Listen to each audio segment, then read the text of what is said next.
I didn't know that, so. Well, of course you wouldn't. It'd be weird if you did. What are we playing? What is the goal? I thought it was for GTFO, but Harry? That's what I assumed. Mm, okay, so we're just gonna roll over on that role-playing idea. On actually starting the pen and paper game? Because I'm good for that too. Or are you talking about Yeah, oh, sorry. you've been mentioning that for a while now, and we've always been talking about it. Like we're all willing to get down to it, but the next day comes over, we never get to it. Just forget about it. Well, either we don't forget about it, or we just do something else. Cool. Oh, I see it right here. I've returned. So, hey, Tom. What's up? Harry is voting for starting up some roleplay. Some legitimate roleplay. Pen and paper, proper. Pen and paper? Yeah. Like on Roll20. And it's something that my vote's always in for, because GMing is my spirit animal. So how would you feel about it? I guess I could give it a shot. I mean, hey, no different than when Skylar was doing it, right? Yeah. Right, we all know how that went. To be fair, the only reason that stopped is because Skylar decided old Chicago was more important. And, you know, I couldn't stay awake during the sessions, but that's different. No, you're doing good at the end. And Thomas, how do you feel? I'm really good for either or. Okay, well. And supposedly the biggest thing is just that if we are going to be making characters on pen and paper, it's gonna take a bit. Probably not that bad, honestly.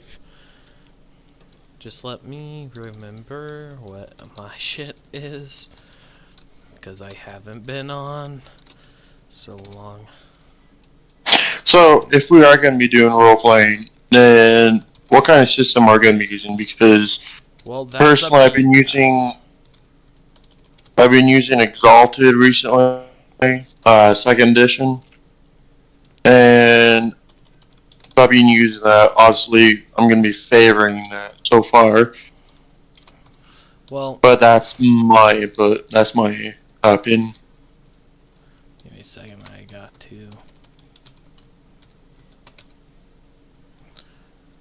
I think it was with Yahoo.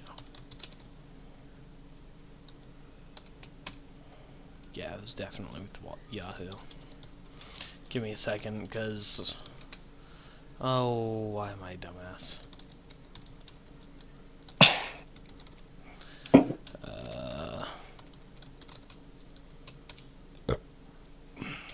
Hell, I even have books for it. If you guys want, I can really put them in a D&D chat. Are you guys using the new Exalted system or the 2E? 2D.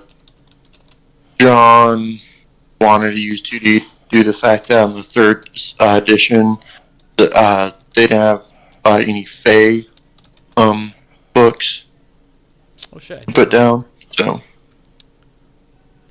yeah, it's not bad. You really gotta three. I think their biggest improvements was the way they did the charms. I didn't have a chance to actually play it though. 2E's just good all the way around. But that's not relevant.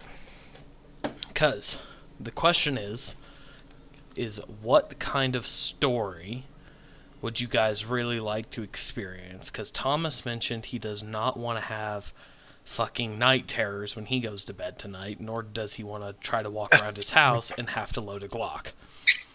I'm down with night terrors. It's effectively I don't want to have to try and spend 3 days just to figure out how the hell I'm gonna get around what you throw at me.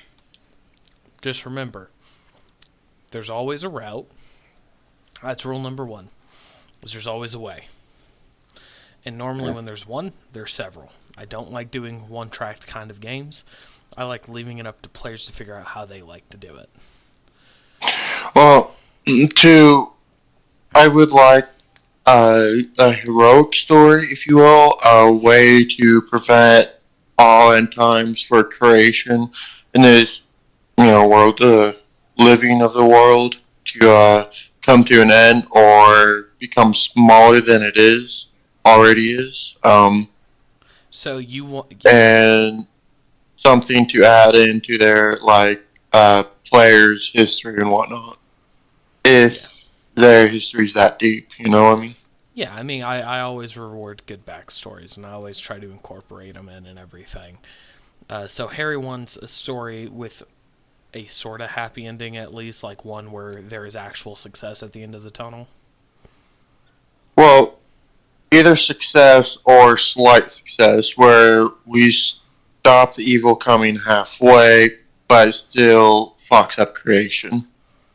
Okay, and keep in mind I might not do Exalted. This is to figure out what kind of system we want. Because Exalted I can play in a lot of different ways, and it's a good system. But let's say you guys want more of a gritty story. Well, that's really good for Call of Cthulhu, or though Call of Cthulhu I'd have to go make some quick purchases. But Old man Shank. yeah, really though. Well, if you want, I've actually got a pro edition for Roll20, so I could host a server, but give you the command in it and just join as a player. I mean, we can do that. That way I get the benefit of all the cool stuff, but normally I try to only use like maps and brief images. So like, for example, Thomas, if we were to do some sort of D&D, I'd probably take out a lot of the movement stuff, and the critical effects would change. Like if you sneak on someone, yeah, that's still a sneak attack. If they don't know you're there, that's a logical assumption. But like, let's say you decide to describe your attack in specific. For example, you push up with your left arm into his throat, jab into his thigh, reach up. Yeah, that's a femoral artery you just severed.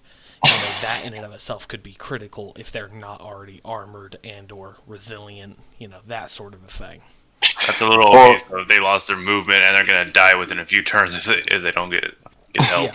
Yeah, Or oh, or more or less like bypassing their own defense, do a little footwork, like dance around them, make them think they're gonna just run by them. But in fact, you just turn around your blade to do a whole whirlwind and get behind their back to attack them. yeah. Why is he the GM? Anyway, yeah, no, it's all very dependent on what kind of games you want. So, Tom, what do you want out of your game? Like, what specifically do you want to really see? I think out of this entire group, I easily have like the lowest attention span, so I want something interesting. Interesting. So, something that can consistently pull you in. Yeah, I guess so. Something a little more detail-oriented, fast-paced, like something to hook your brain into. Yeah, that sounds good. Okay. So, from Thomas, we're going to try to exclude, night terrors and hard walls. Harry wants some sort of success at the end of the tunnel, and Tom's is, I think, pretty easy. I think I can hit that pretty well. You usually do. So, with that in mind, the systems that go best with my playstyle tend to be stuff like Dark Heresy, because I know the system really well. I'm pretty good at D&D. I have a good grasp of it. Maybe not the best. I can do anything like... I can actually do Exalted. You can ask Skylar, and I don't know if Harry was actually there for that, but I can make some horror stories in Exalted. Though Exalted has prior history, D&D I would make my own. 40k I would use the outline, but then it's my universe, it's my sandbox, it's something I enjoy. So from those points, I can learn any system fairly well. So if there's something specific someone wants, I can do that. Like, again, I know Call of Cthulhu sort of well. I have a good grasp of it. It just might take us a second because it's not one I play actively. But Well, you already know what I'm favoring. Yeah. So. Oh, roll. Where would we be doing this in like roll 20? Yes, sir. Yep. All right. Let me see here. Yeah, because like I'd definitely be down for a Call of Cthulhu campaign. I'm just unfamiliar with how deep that horror goes. I'm not. Blake tells very spooky, dark stories, if it comes down to it. If it's Call of Cthulhu or anything Warhammer 40k, whether we're playing Death Watch 1e, 2e, I like to go down the rabbit hole. Yeah, it's where like I would imagine from you, Call of Cthulhu would literally be an actual like Cthulhu game. Yeah, where we're effectively trying to stop the coming of an actual Lovecraftian horror theme. Where 40k, I would imagine, would be just this gritty bloodbath that we might not survive. Well, see, I have 3 different 40k stories. I have the War 40k story, where you guys are soldiers and less acolytes of a very in the shadows infamous inquisitor by the name of Grimir. He's actually been the overarching inquisitor in all my campaigns, but the way you choose to climb is always up to you. He believes in the old crusade style of life, and so he has built a massive fuck-off army. He has effectively commandeered like 5 separate planets, and from them produced various things that he would need to arm humans in such solid quantities that they could even potentially hunt Astartes. In fact, there is a branch of his order that he has created that is dedicated to that, and they've actually met a few of those. Like, those are the ones I threw in my story. Effectively human, almost human allied chaos. Yeah, sort of. You know, it's very much... it's away from chaos. They don't want to deal with chaos. They are Inquisitors, after all. They serve the Imperium fast. But let's say the Horse Heresy were to ever happen again, then humans need to be prepared, and that was kind of his dual end, is how do I make humans capable of that sort of hunt? And so become a monster to fight the monsters.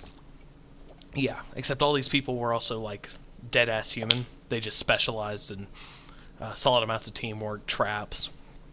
He definitely tends to recruit and train people to be forward thinkers, but neither here nor there. Your guys' stuff would probably...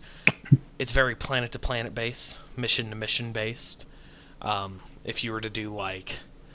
That's one of them. Another one is a standard 40k Dark Heresy quest, where you guys are investigating a planet for one reason or the other. I won't go too in-depth. And the third one is more of a survival style, kind of in that war scenario, but, you know, odds-ends group of people just trying to survive a chaos-infested planet. You're not necessarily trying to succeed in anything specific outside of not die. At least that's what... Yep. Yeah. Survive, maybe blow up the planet. Yeah, you know, if it's possible. Well, all I'm going to say is, if we're doing 40k, then I'm just going to have to make, like, 3 more characters. Yeah, Harry has bad luck in my campaigns when they're 40k. Yeah. If we do something like D&D, I have a couple solid ideas for that one. If we want to do something like Exalted, because Exalted has a solid outline and story, I can go pretty deep in that. I keep hearing Exalted, but I can't remember what it's... I've never heard what it's about. So Exalted is made from the White Wolf Company, if I recall. It might be different. Who also made World of Darkness, Vampire the Masquerade, which I love Vampire the Masquerade. I will jizz over that. Vampire the Masquerade? If you want, Tom, and you can convince them, I'll do it. Dude, I fucking love Vampire the Masquerade. In fact, do I have the sheet I need? Or like, what's the... Like, in most stories, what's the primary storyline of it? In Vampire the Masquerade, it's usually you are a new group of vampires. Oh no, I know that game. I meant like for Exalted. Exalted. If we take the standard template, you guys are a bunch of solars, and you have been recently reincarnated into solars, and it is a mix of survival and saving the world. There used to be, I think, 1,000 solars, and through various events throughout history, they have all been caught and contained, except for 5. 5 have made it out, which that in and of itself could technically destroy a country if they reached power. New gods, effectively. Yeah. So, think about like humans. All right, humans. There's total of max out $5. All right, humans usually average around 2 or 3.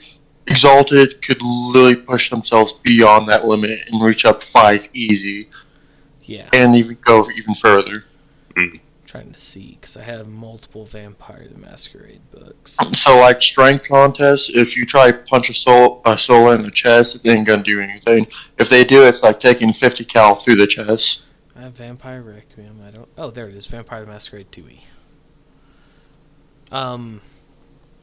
I just want to make sure I actually had a Masquerade book. Excuse me. Cancel. Stop that. Cease your fucking function, you absolute bollocks whore. Well, if we do Exalted, I have a character already planned that I've been wanting to roll into John's campaign. It's just my primary character hasn't died out yet, so I had no use to implementing him inside campaign yet. Yeah. Well, and again, this is all very much dependent on how light, how dark of the story you want. Because Exalted fits 2 of your guys' stuff, and I could make it fit Tom's pretty easy, because it is a really good outline for a system. It's really easy to do, it's really easy to set up. Character creation gets a little cumbersome if you haven't done it, but there's a quick reference guide so you can go through it pretty fast. And the hardest part is figuring out your charms, which, because you're only like 2 or 3, you can generally get a pretty solid rush creation done. Like, we could probably play tonight. Vampire the Masquerade, kind of the same way. Most White Wolf books and such do that, so it's pretty easy. But if we do something like D&D, okay, that might take a while. 40k, I could probably do it in 15 minutes. But that's an obsession form. Yeah. You're to do D&D. Yeah. Alright. Now... but Exalted does sound like what everyone's interested in. I mean, I heard Tom pop up with Vampire the Masquerade. Oh, because I'm pushing it too much.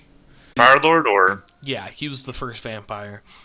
And then it was spread, and it was spread. Clans developed. Clans that were very specific to certain things. But around the Middle Ages, they started creating a code called the Masquerade. Because vampires were being hunted and wiped out. Around the time of the Salem witch trials. And since the beginning of vampires' existence, there has been the Templars and Inquisition groups and all that hunt vampires. And so the mythical side being more secretive the further into the modern day you get. Exactly. Now, Vampire the Masquerade itself, especially where we'd be playing, would take place in the modern day. I mean, I'm saying 2021 right now. Okay? Oh. Yeah, like, I wouldn't pull any punches, which means if I know something exists and you don't, yeah, I'll show you how those foldable around-the-corner guns work. Don't care. If they're expert enough, that's a you problem. But if you attracted someone like that, that's a you problem. Okay? So that is kind of the way Vampire Masquerade works, is there is a story involved. You guys will follow that story. But while following that story, you have a series of decisions to really think of. You know, because you have to decide how far you're willing to go. How much of your power are you willing to use? Are you going to think around a problem? For example, like say Tom is playing a gangrel, and he grows his claws out. Those have a very specific print. But if Tom just takes someone's head and shoves it into the ground at the top of the skull, and it kind of looks more like someone stomped it in. And then you guys go, oh shit, yeah, we should probably go stomp that in. Well, now it kind of just looks like a dude got gang bashed. That's not necessarily unusual, you know? And so it's about thinking with that third level thinking, going around trying to see what you're trying to actually accomplish. Like, you might want to limit your fighting style just to prevent unique vampiric prints. Exactly. And on top of that, because it's Vampire the Masquerade, any World of Darkness game, fighting is kind of not taboo. It's always possible, especially if your game master made the game right. It should always be possible. But they're also very unforgiving. If a dude puts his shotgun to your brain, you're fucked. You're dead. Yeah, that is the end of it. If you get caught in the sunlight, you're burning to ash, okay? Like, I think it's like 3 levels of aggravated a tick, and a tick is over 6 seconds. So if you're in an open, like, cornfield and the sun's coming up, yeah, you're probably gonna die. Unless you're a gangrel, then you just go sleep in the earth like a real G. Yes, that's a thing. But, you know, so it is very much about that, but because of that, you have to remember what you're playing. You are a vampire. You are a monster. You are a living, breathing, killing machine, war, death incarnate. Same with the werewolves. You are more or less effectively at the top of the food chain, with probably only a few things really able to 1v1 you and get, you know, somewhere close, if not a success. But that depends on how you want to play that game. So that's kind of how Vampire the Masquerade works. For me, the story would probably... I think I can sort of see where... Yeah, I know where I would take it. And I know how I would, like, link it all. Like, I could start the game right now. So it'd be very detail-oriented, very investigative-oriented. We'll list whatever you do in your off time, such as draining orphans. That's on you. I will only X card so much. And so that's kind of how I think of it. You are a monster, though, so if you want to play the reverse horror game where you are the monster, this is awesome. There's also the other end of it where you could just play World of Darkness and you guys could be regular humans who come upon it. Or you could be monster hunters. You could do that. But Or we could become the monster and hunt other monsters. I mean, that's true. Humanity in and of itself should be counted as a monster race, but whatever. Really, a warlord. Well, yeah, warlord class. Yeah. But, you know, the same could also be applied to Exalted. Exalted has its own universe, its own map, its own history. But when you become a Solar, or a Lunar, or even just a Dragon-Blooded, you have become part of this class. You know, you are, even just at Dragon-Blooded levels, you are insanely powerful. With Dragon-Blooded being at the bottom, destroying buildings and slaughtering a village is not that difficult of a task. At a Solar level, destroying a city and a town, and at the very high levels of Solar, destroying a country is not that hard of a task. But here's the flip switch.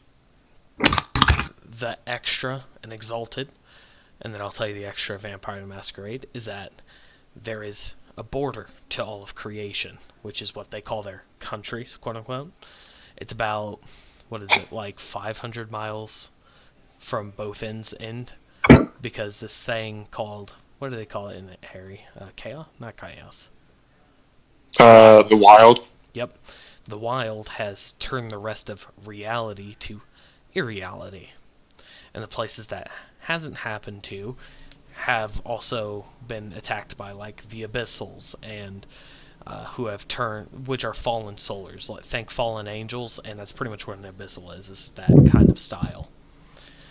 Same power level, just corrupted. And they have, they've corrupted parts of land. There's been weird team-ups, there's been weird huntings, you know, all sorts of stuff. So even for such a small map and a very defined map in history, it is like excessive on how much can happen in one story. And each race has its own personalities. Yeah. Like specific personalities. Of course, you could still abstain from it, like how my other character is in another campaign. But doing things out of the ordinary, other races would know it as long as they know who you are. Yeah. Now, if you wanted to play something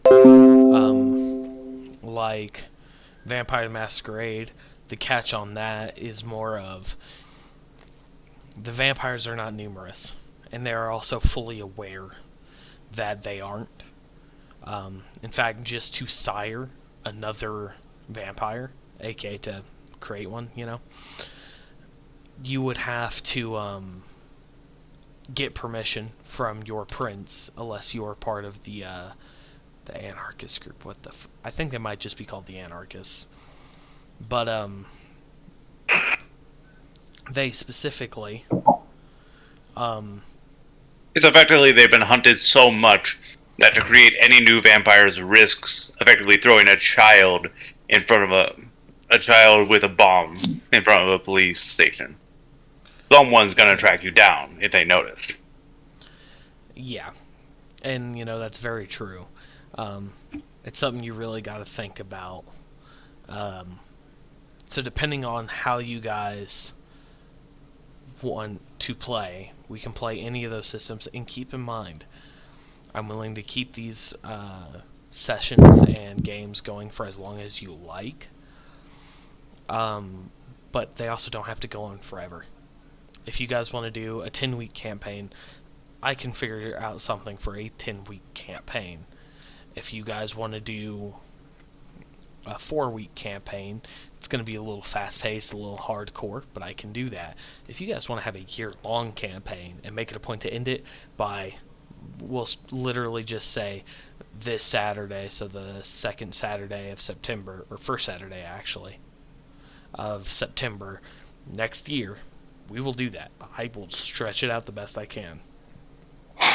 Or the biggest thing I'm going to say right now is that if we were to do this, I wouldn't want it to completely envelop our Fridays and Saturdays. Like, I would like to play other things in that time. I would but I only would be want down. a day a week, and either once every 2 weeks or once every week.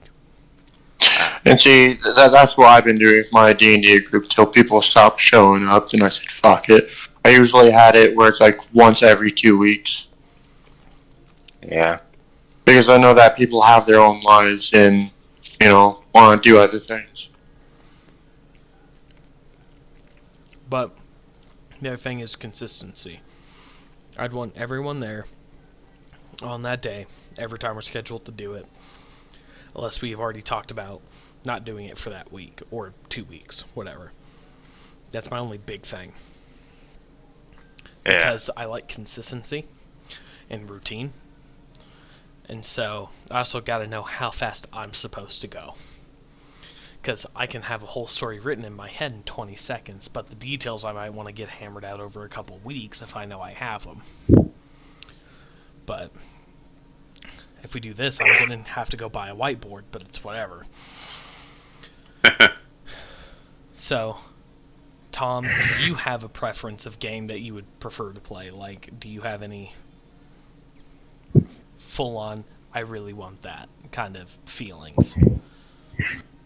Oh, Vampire the Masquerade sounds kind of cool, but it's really up to you guys. Okay.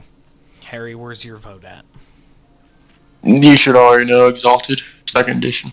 I had a feeling. And Thomas, so I'm going to assume it's really between Vampire the Masquerade and Exalted right now.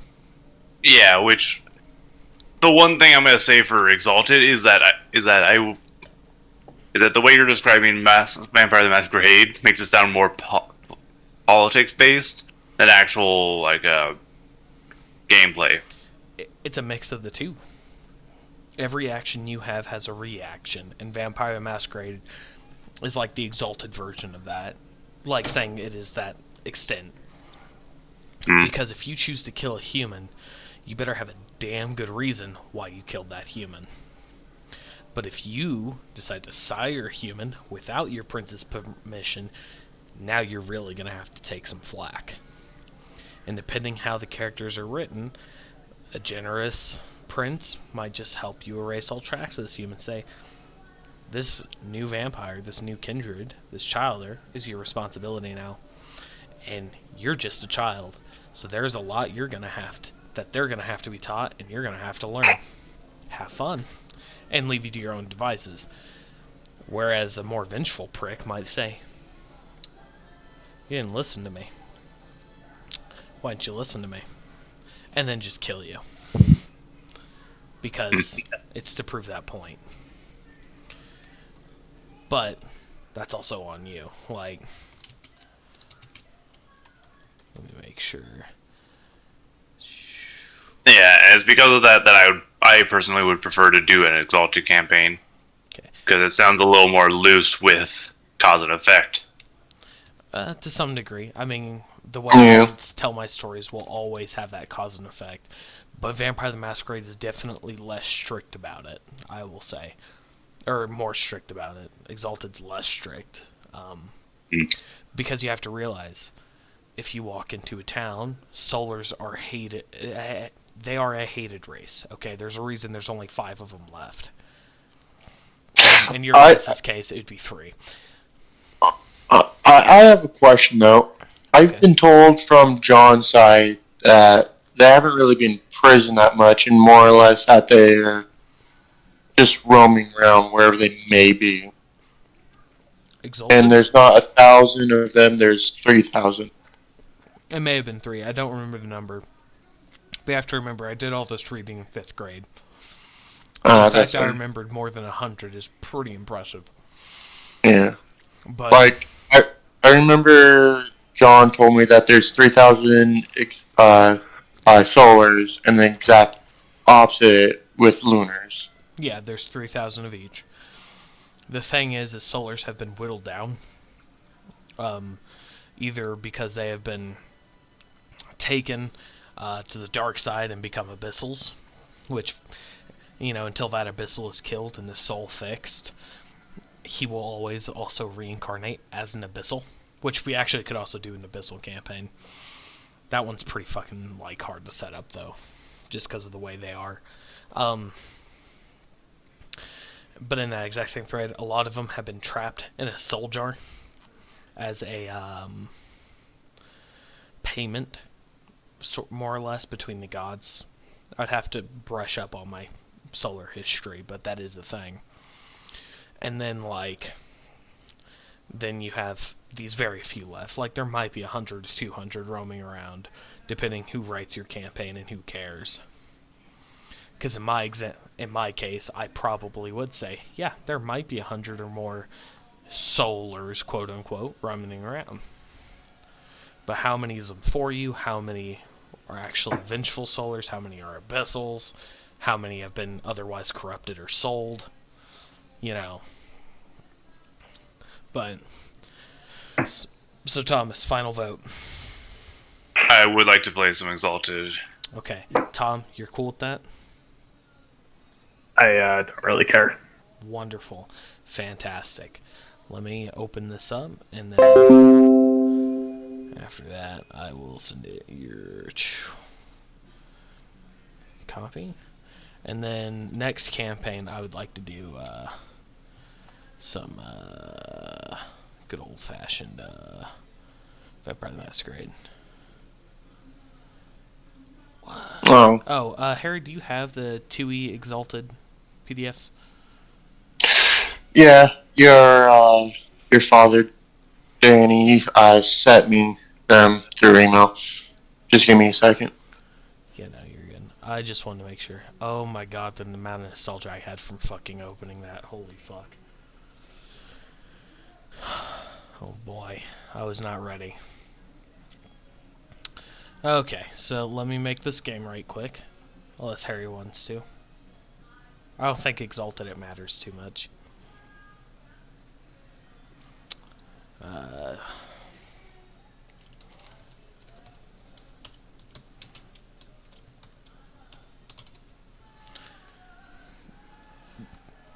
Too late. I did it. That's how fast I am. Now I gotta go find a JPEG. You motherfuckers, I haven't used this folder in so long.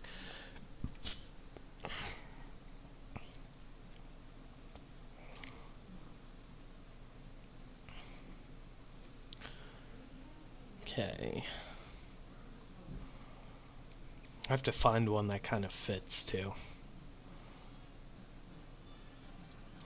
That actually might be okay.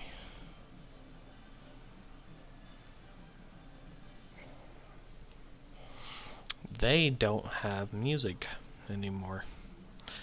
That is very 40k-esque, but it'll work. Okay. Oh, God. Well, if you want, I could really start putting music into there. Please do. Because I do download music. Yeah, no, that's fine. Just real quick. Let me save that. Let me... Man, I can tell that I've had this account for years, because my profile picture is not the doggo. Here you go, boys. If you will use that link, and then if you don't have a Roll20, make one and join in. That'd be wonderful news. And that drive right there is literally all the books that you need for Exalted 2nd edition. Yeah, I have all of them because I got them from years ago. So. Why is that? Are we just sticking with Solars, or can I branch off to Lunar? If you can make your own Lunar, you can have a Lunar, yeah. Hmm. Alright. If that's the case, I'm just uploading a file to just Lunars. Well, not Lunars. Solars. Okay. Oh, that is a lot of files. Yep. Yeah. Okay. And then Holy hell! Tom, are you getting excited, Tom? What link? Where? It's in Battle Plans in Discord. Battle plans. Oh. I'm currently uploading the Exalted 2nd edition book. Yeah, I was sending the link for the good shit. Okay, I gotta do something. I gotta do. Jesus, I have to download all of these. Technically no. Give it a second. I'm uploading the 2nd edition book where you just need to download that, and you should be good. Okay. Do I have a Roll20 account? Let's find out. I thought You you should. It'd be weird if you didn't. No account was found with that email or password. Hmm. If I had one, I made it years ago, so. Yeah, I know. You would have had to have one because you played Vidge with us. So it does exist. Probably. What the fuck? Give me the map. I use the map for my storytelling. Give me my password, damn it. Can you make a character Yeah. for me? Yeah. All players' characters, but only me and you. Save changes. There you go. You might have to change some. I don't think there's any big differences, other than you can get certain things for Lunars that you can't get. God, I remember killing TJ and was it you, Harry? You killed me tons of time. Oh, Which campaign? What do I do the from here? Exalted Where do I? campaign. Now you should be able to click on that link and it just takes you here. Oh. Why?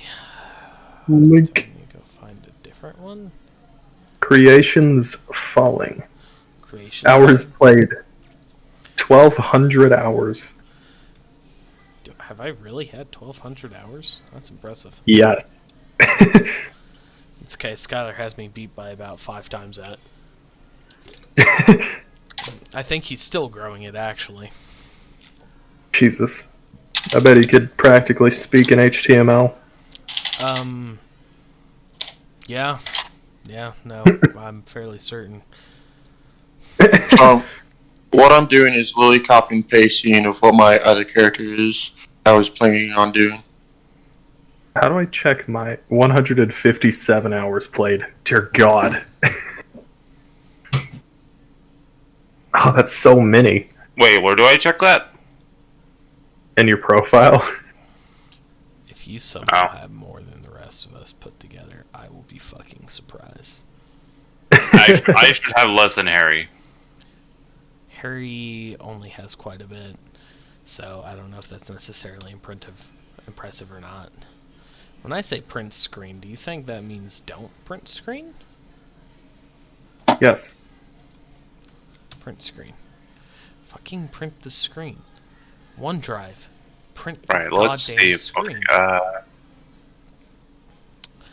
Oh, it did. There it is. Why didn't you tell me? Yeah, fucking dildo. Oh, I've got 41 hours. Yeah, Thomas, you have to realize, okay, I made this account in 2014. Oh, I didn't even hear the number. What was it, like over 200? Unsupported browser? No. Sure. I don't care. We'll just No, I completely missed it. What was it again? It was 1,200 for just Ah. yeah. Wait, how much do you have, Thomas? He has 41. Oh. I was at 41 hours. Fuck. Okay. So now, in theory, I should be able to upload, choose a file. Okay. I should be able to go to my screenshots. Okay. I bet you already have one too that's like pre-cropped and everything. I don't. Right. Surprising. Well, you were. Say, Blake, could you add a new character so that I can start customizing for myself? Yeah. Oh, I gotta do that for everyone. All players. Me, you. That way no one accidentally fucks with yours. Yours is called Lub Igrusa. It's the only one you can edit, so don't fuck it Gotcha. up somehow. And then Tom and the Sun God. You can add whatever photos you want, and I will help you make your character. Shit. So it looks like there's some decent metallurgy, but no firearms in this. Am I right? There is a style no. of firearms. Wait, what was that? I missed half of that. There we go. There are artifact weapons that resemble firearms, but there is not like a shit ton of those kinds of options. You would start off with a bow, probably, more often than not here. I'll focus on that later. Add a new... I don't want to empty. Just give me something. Violin. Do you have something violin? No, I'm sorry, give me tracks. Let's just do horror, because I am a sucker for horror music.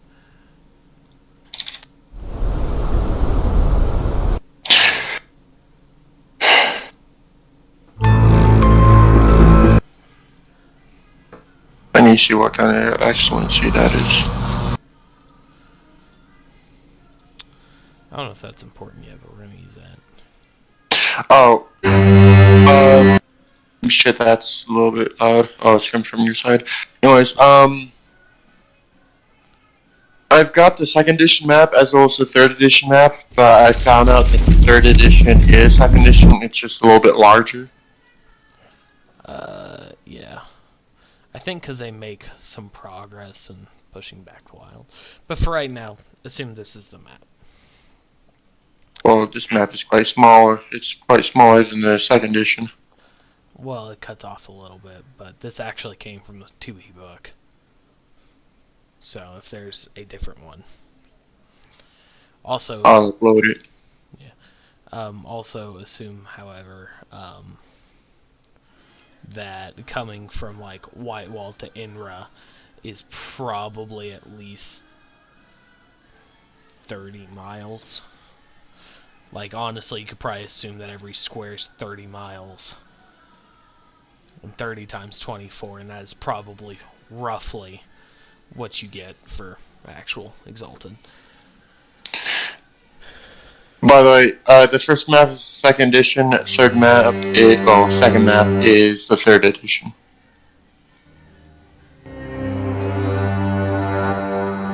Okay, so I put on a little music for you guys, kind of set the mood. So, real quick, what I'm going to do is something really nice for you guys. Once I figure out why the fuck my thing's closed. So, if you will give me just a moment here.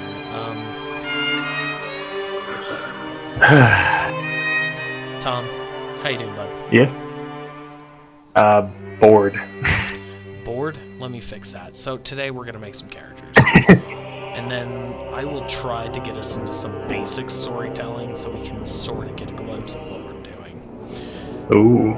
Exactly. So, to begin with what this is. You all have spawned, except for Harry, as a Solar. Okay. Solar?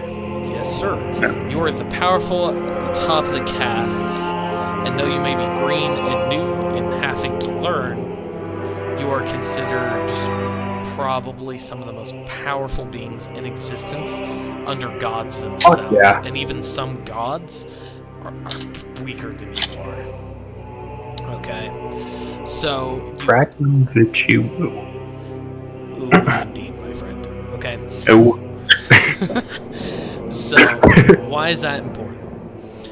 Well, because you all will have choices to make. You will have things to decide. You will have,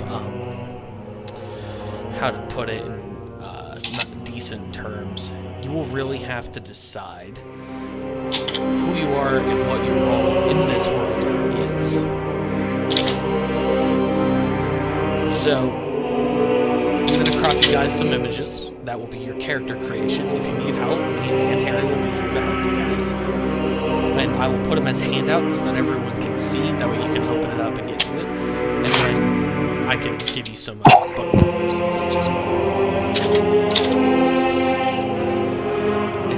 This won't benefit Harry, but, you know, things happen. Sick. Harry doesn't need my help. He probably has these numbers memorized, too. Dude, does Roll20 have an actual like character creator for in Roll20, or do we have to go between the book and this? They don't have an inbuilt one. You will have to add the information to your sheet and all that yourself. But what it does have is it has a pretty dope GM that is working on cutting you out some quick character creation pictures. That way you guys don't have to flip it into the book, and then you can just focus on like equipment and stuff using the context program. The book's actually, most of the context clues for the book's pretty garbage, but it is good for some things, like quick referencing stuff. You'll have to find some specific pages, but for the most part it does work. That being said, I'm going to make handout character creation 1. All players choose a file. What the fuck is a JPEG? Do I look like I know what a JPEG is? It's my penis. I'm gonna peg you. Okay, the first one's in there. Handout. Character creation. What is a solar? What are they? Like, are they a human? I'm trying to find a good way. So a good way to explain some Demigods. Alright, yeah, that'll work. Pretty much. What? They are Sorry, Harry, you're effectively demigods. Which isn't fully accurate because gods in the solar universe are very, and exalted, are very fickle. They're both, depending on the god, they're the most powerful being. Solars, though, are imbued by the sun god, effectively, the supreme god, as sort of his foot soldiers, his will made manifest. But because of that, they have been very much empowered to the utmost degree. If I were to, Are they human or are they just? they were human. Now they are so much more. I mean, there has been solars that have literally been crushed by Titanic-sized things and just brushed it off. But let me grab a good way to explain this. Oh, the perfect character.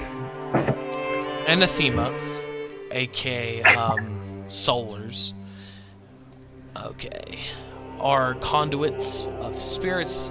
Let me see here. I'm trying to teaching the solar young conquered sun. I'm trying to find what they define it as. So, because they have it a good way figured out. Known also as the lawgivers, these exalted are the champions of the unconquered sun. Once the masters of creation, the souls were betrayed and usurped by their trusted advisors and soldiers. Most soldiers were unable to be reborn until recently, and the wild hunt was organized to slay those few who did find their way to reincarnate. So like I said, they're the unconquered sun's foot soldiers, the will made manifest.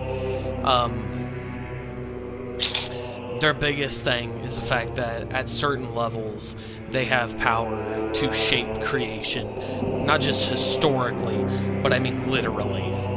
Like, the most powerful solars are nearly unkillable. Nearly, mind you, because their runner-ups behind them were made when the unconquered sun and the lunar goddess Luna had a mutual agreement, and lunars were created to match the 3,000 of the unconquered sun, to be the guardians of creation, to be the guardian, the seconds, you know. For every solar, there is their second, and that is a lunar. Both to watch them, to guide them, to help them. But to that same degree, you know, same as the sun and the moon, the sun is all the more powerful. Even lunars are topped off by a good solar. You know, I've been in games and I've read stories where one solar has taken upwards of 3 to 4 lunars at peak power and just went, get the fuck off my lawn. So, with that in mind, and the creation that you live in now, almost every solar and a fair amount of lunars have been hunted to near extinction. In fact, almost all solars were dead until recently. That being, your characters right now have at one point or another have exalted, and we'll go through that as you guys introduce your characters and stuff. We can either play it out, or we can, you know, you can tell us what your backstory for it is. But you guys have exalted, and you are attempting to keep it a secret. Well, let's figure out what the purpose from the unconquered sun is.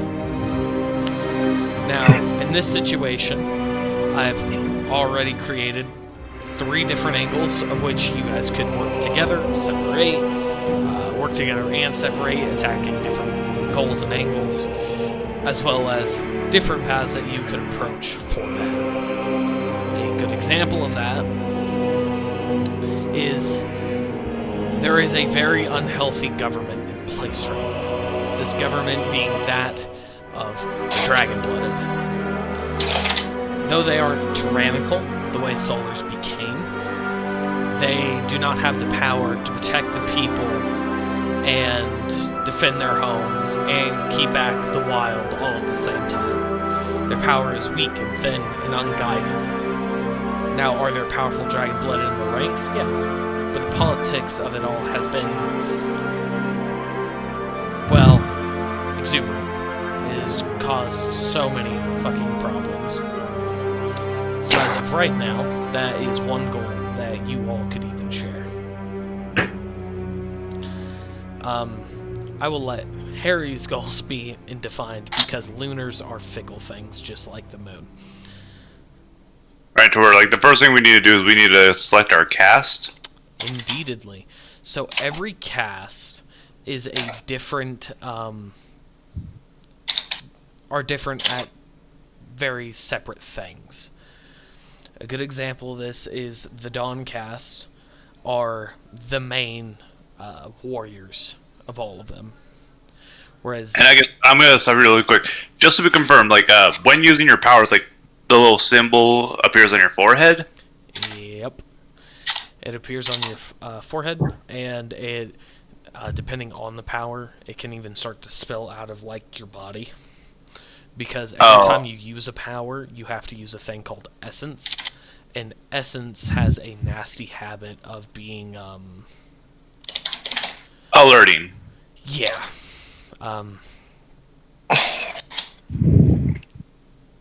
So, depending on what your goals is, sometimes the best thing you can do is use your human abilities and let your powers not pour out of you.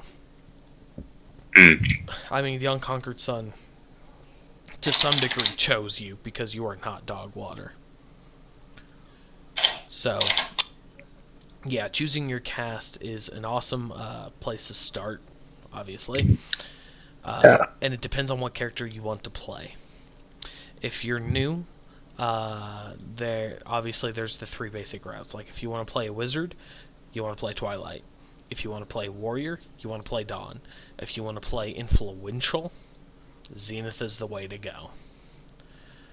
With the cast abilities being what you can,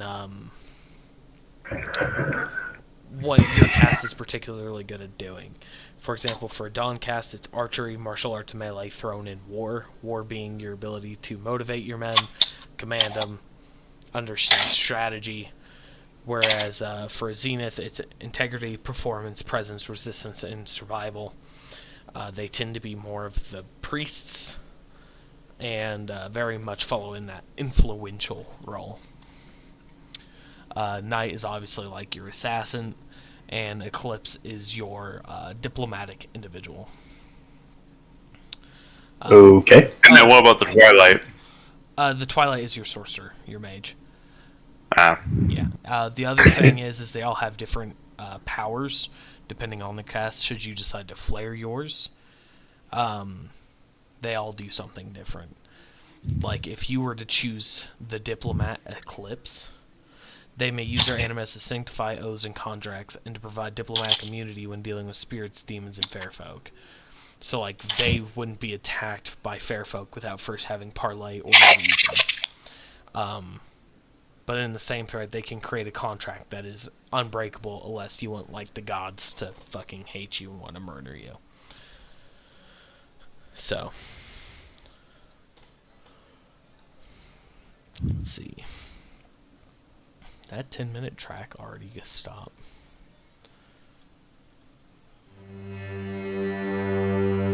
There we go. It's hard to set the mood when we won't do it.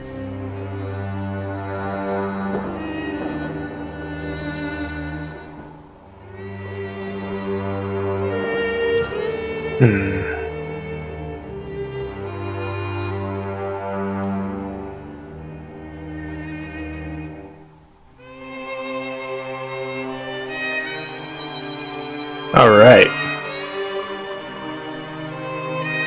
Oh, Blake, Yes, sir. How can I help you? could it be possible that I could have a handout underneath my name so I could edit it? You know, taking down notes and whatnot. Absolutely, you can.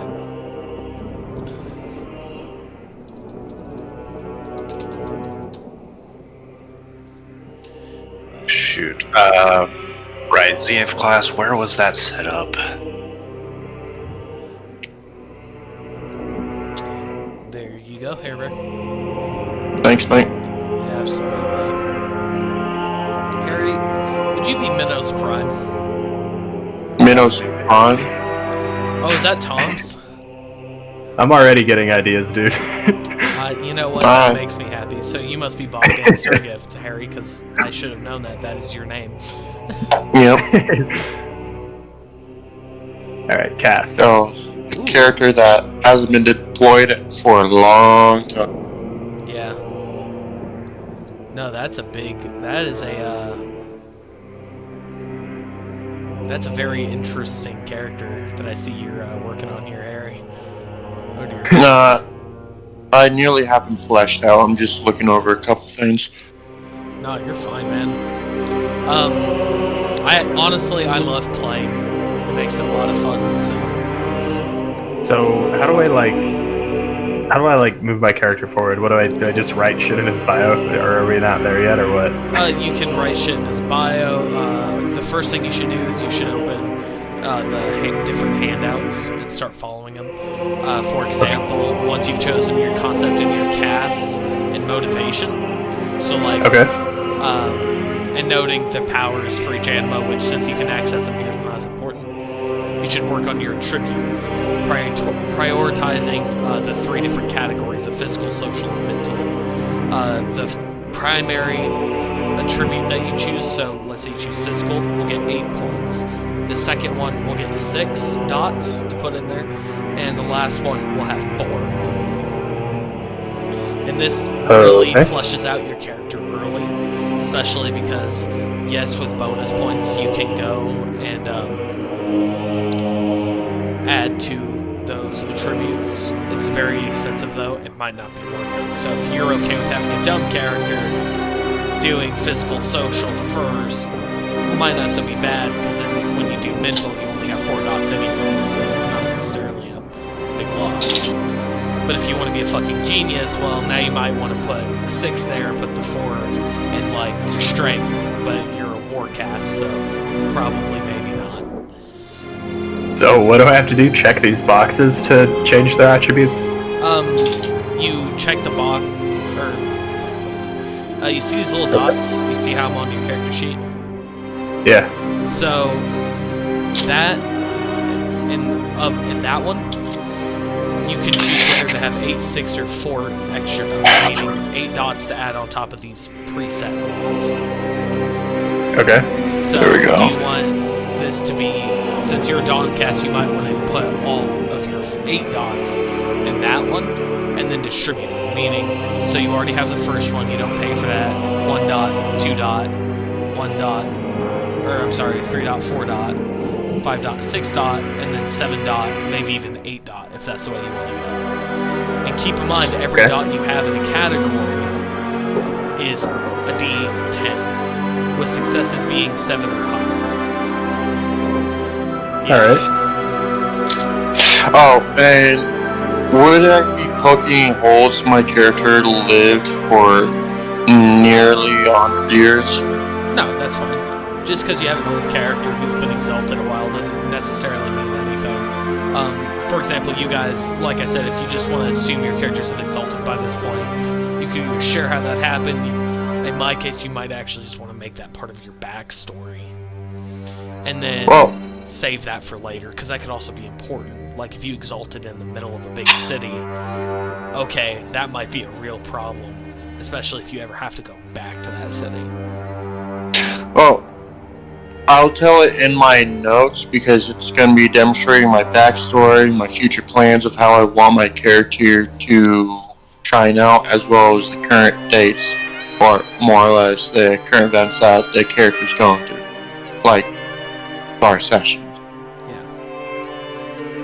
And keep in mind, just because you have even just 1 dice,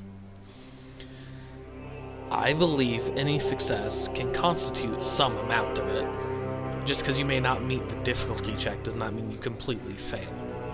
For example, let's say you were trying to get someone to see your point of reason. And you roll just, let's say, assume you only have 1 in intelligence. even if the difficulty check is a 3, if you roll that and you've said it out loud, it's a real thought-out argument. That could be what we would normally call planting a seed, letting them know that this is a wonderful first step in that direction. That might not completely make them change their stance or their mind, but later on down the road, that might make them more suggestive to listen to you, especially if you end up being right. You know what I'm saying? So, it can have its influence. Don't discount your 1-dot attributes for simply being 1-dot attributes. On top of that, it'll never be less than 2 because... Or no, I guess it technically could be if you don't have any dots in your abilities, but you got 1 shot. You can always shoot your shot. Why not? What am I supposed to put in anima? Your anima is the picture and color of what flares when your character is a pissy bitch. So, if you decide, like, and this is something you can also do for free, let's say you decide to spend a mode of essence and flare your anima, that anima could be like a literal massive Christmas tree, or it could be a man hanging on a rope, the light of his eyes fading out. It could be whatever picture you want, and it is the flare of your power. It is this picture they see. It is, you know, showing how you are the champion of the unconquered sun. It is that light, it is that picture. But it's also very different to every exalted, because naturally your soul influences how your exaltation actually occurs. You know, because a quiet bookworm probably will not be inhibited by a dog cast. It could be. Not saying it's impossible. Probably won't happen that way. Sure, so anima is supposed to be like an image description?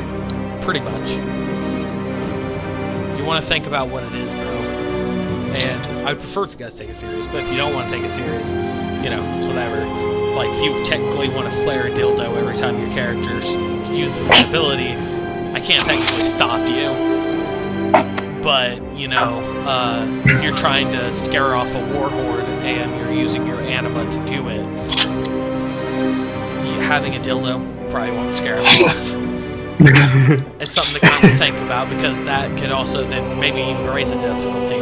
Why are they going to take you seriously when you're flashing a dildo at them? So think about what kind of image you want to push out, because this is also, in a way, an embodiment of your character.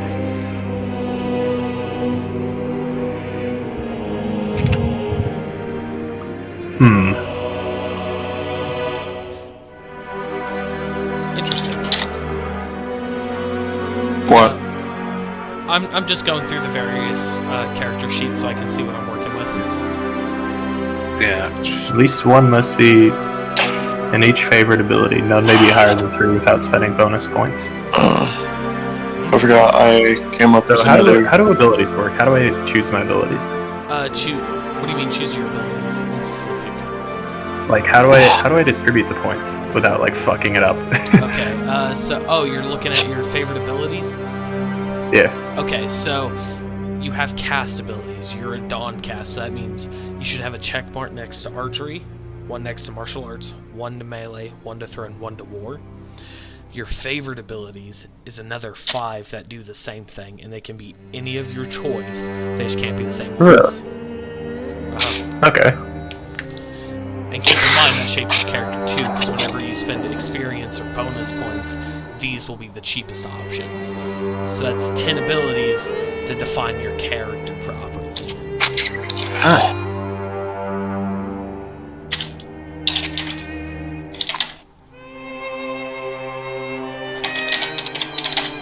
So wait, how many attribute points do we start out with?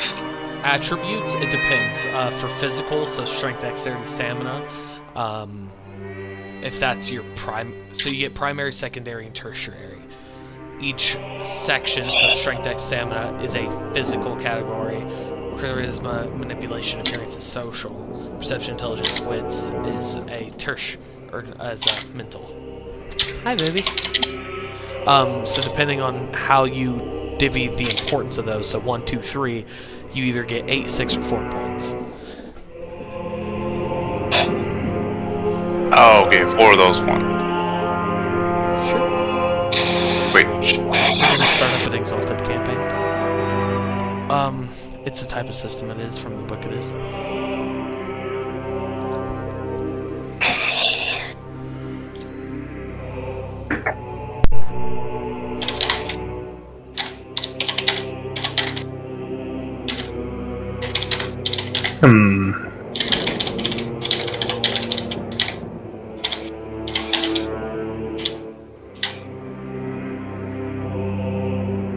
so like if I were to choose physical, I would put 8, 6, and 3 in those categories.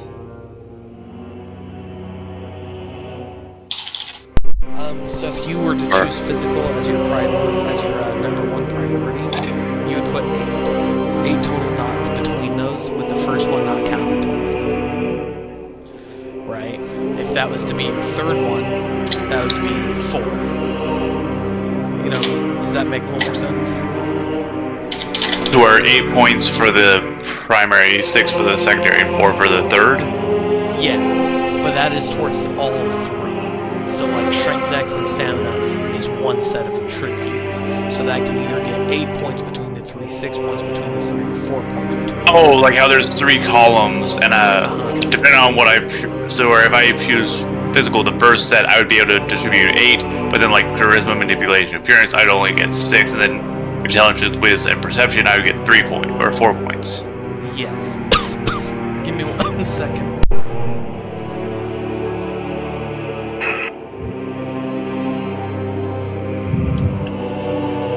No idea what I'm doing, but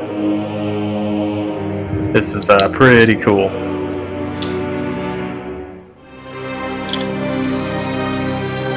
Yeah, I didn't know what I was doing when I was being my first character.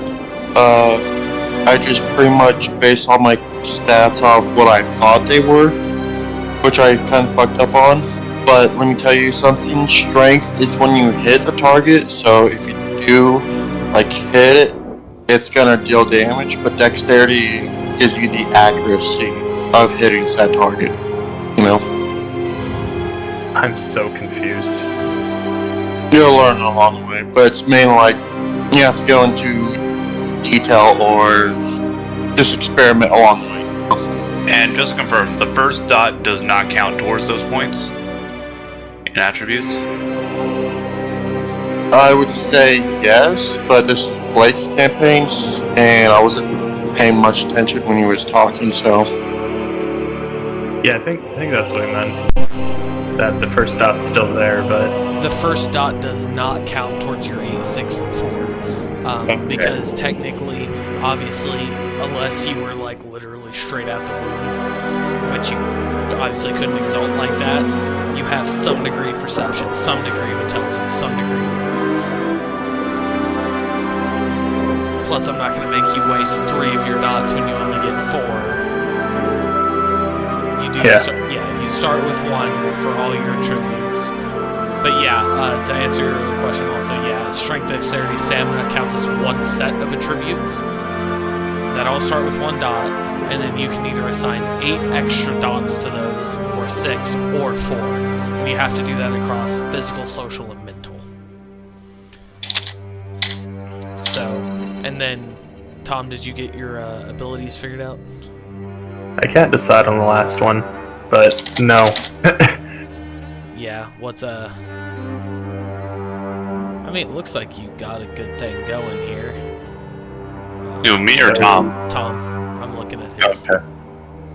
Okay, so I could select like the favorite abilities, but then how do I like distribute the points? Like I could put 28 into that? Or... So you have 28 points that you can spend across all of these, but at least 10 of those 28, you need at least 1 dot per checkmarked ability.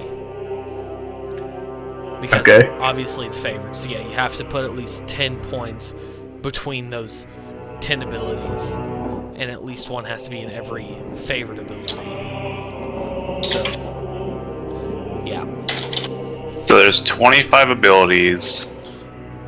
10. Yeah, you in theory could actually put 1 dot in all 25, and then meet those requirements and still have 3 extra to put somewhere else if that's what you wanted to do. That just means your character will suck.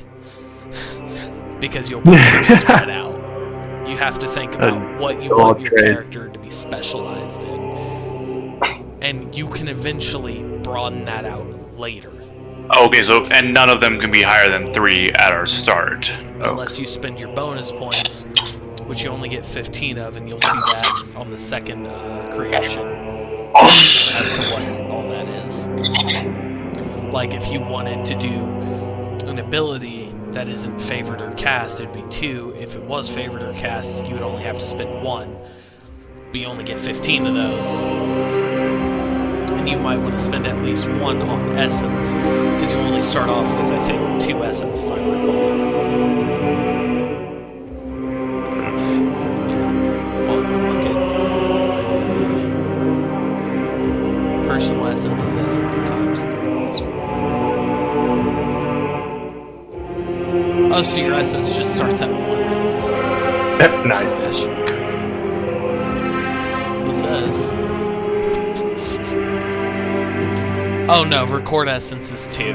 So that if you wanted, you could spend half of your bonus points, 7 of them, on an extra Essence. And then to calculate your personal Essence, which is like your personal reservoir that you can't just pull from the world and recover quickly, is Essence times 3, plus whatever your willpower is.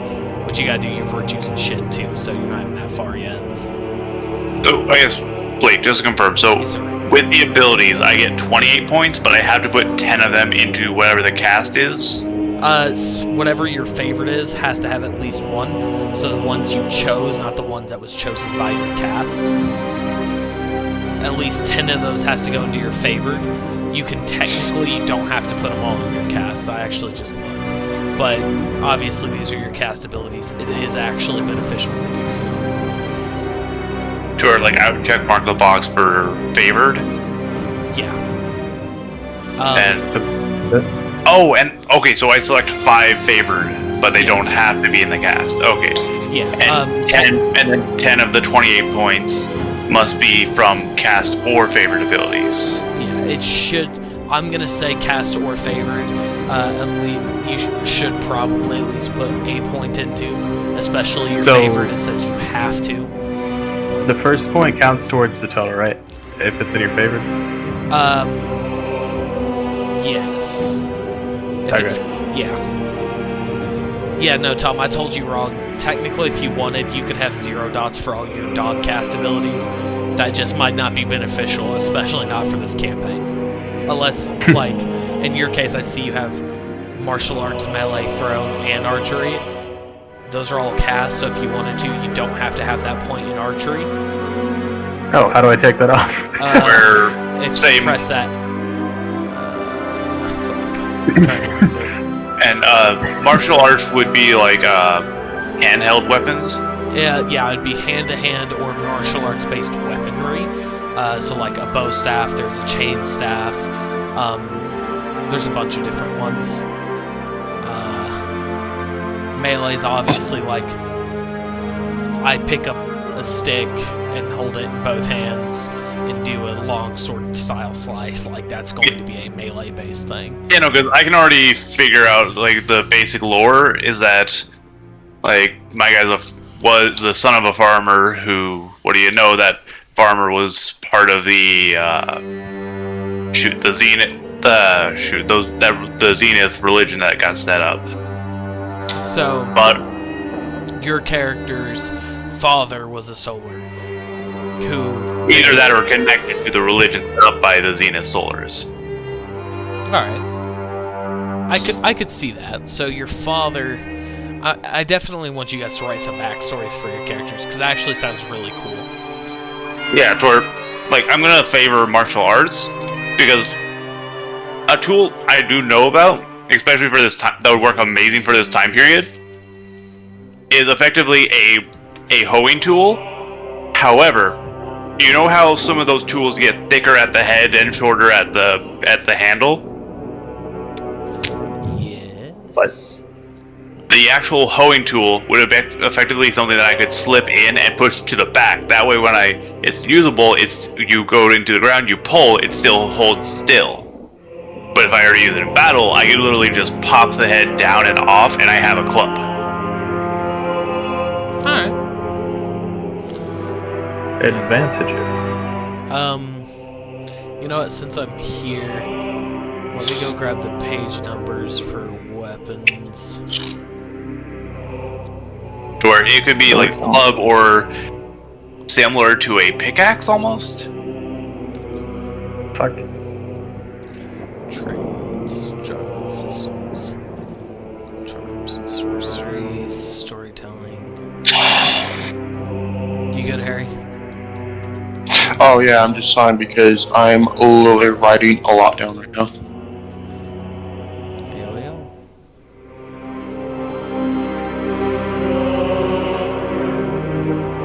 I'm so fucking confused. What are you confused about, big man? Yes.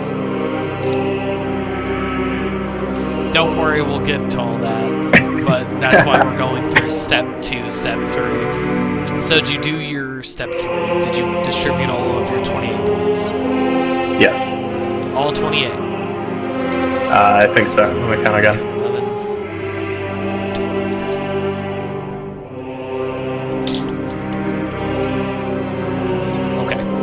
28 there also. And then 1, 2, 3, 4, 5, 6, 7, 8. 1, 2, 3, 4, 6. Okay. So, now that's done, we're going to go through and we're going to choose your backgrounds. Now, I'm going to go grab that for you.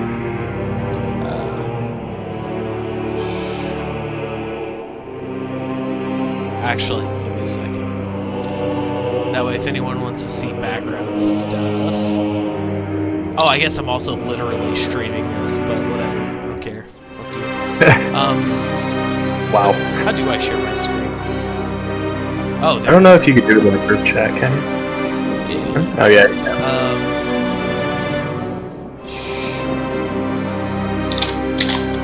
Okay, there it is. So let me go... Did it just crash? Okay, let's go. Oh, that's cool. I can also, since I'm streaming that independently, can't see it. So, it should be under character creation. So you can find this in the book also if you needed to. Fuck that. So backgrounds are your character's specific advantages in life, like what they do.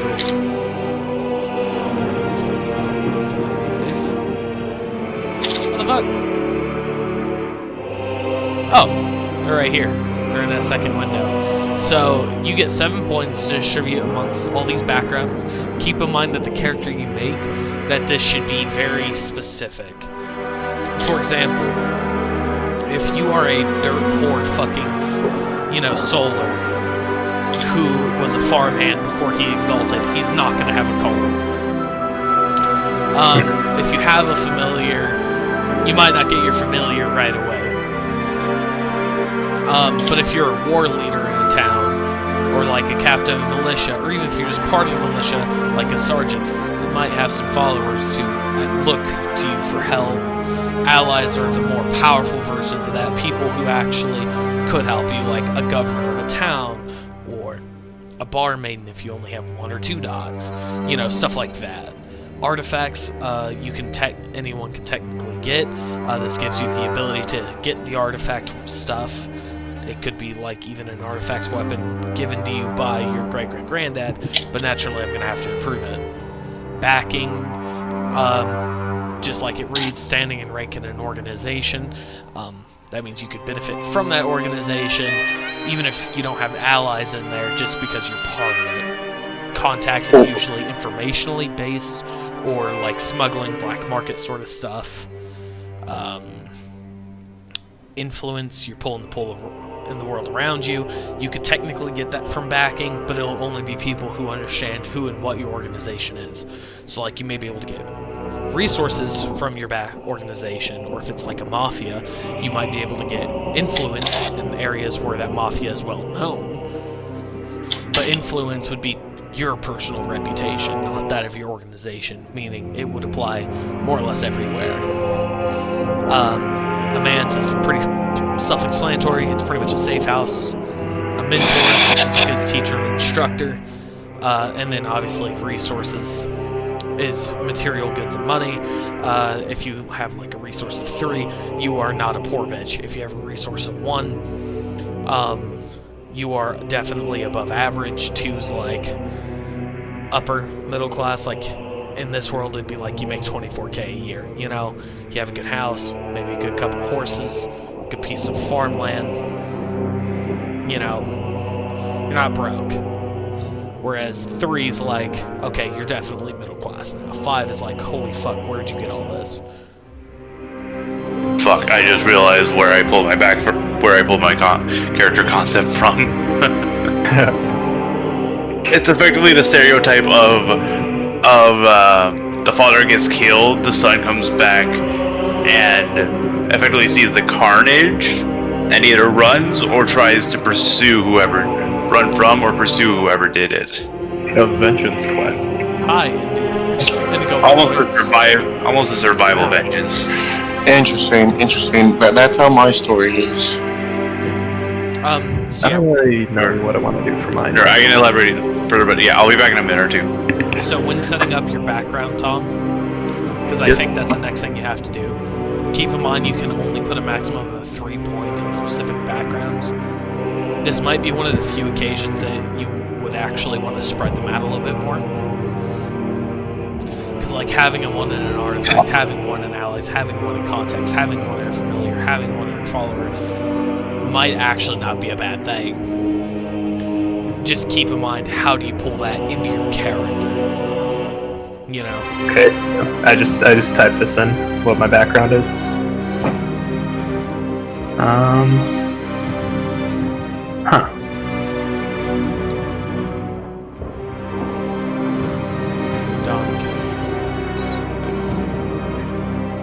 Okay, that's interesting. So, keep in mind that has its own implications. You know what I mean? Yeah. Okay. Even just having that 1 in that could be really serious. Yeah. And that's that's true of all of those backgrounds.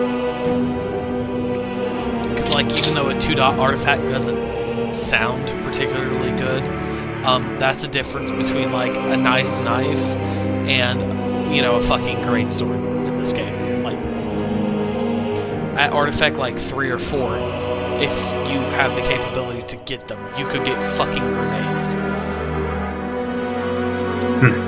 Or fuck you cannon. Let me see. There's also virtues.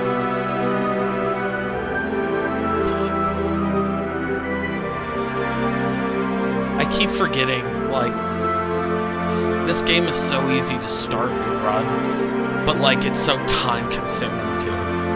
Because, really, you just throw up these 2 pages, and you can get 95% of it done, like that. But, like, 10 different charms, you have to understand what each of the charms do. You guys actually have to read that, like, I can't show you everything. Hey, I'm back. Welcome back. Thomas, did you start on your backgrounds, or are you going to start on your backgrounds in just a second, or are you still doing, like, your abilities and shit? I think I'm still doing abilities. Then I'd move on to advantages, I think it is. Yeah. Yeah, alright, so, because where does background come into? It's on the background section of the actual character sheet, if you go up above your attributes. Attribute. Oh, okay, I see that.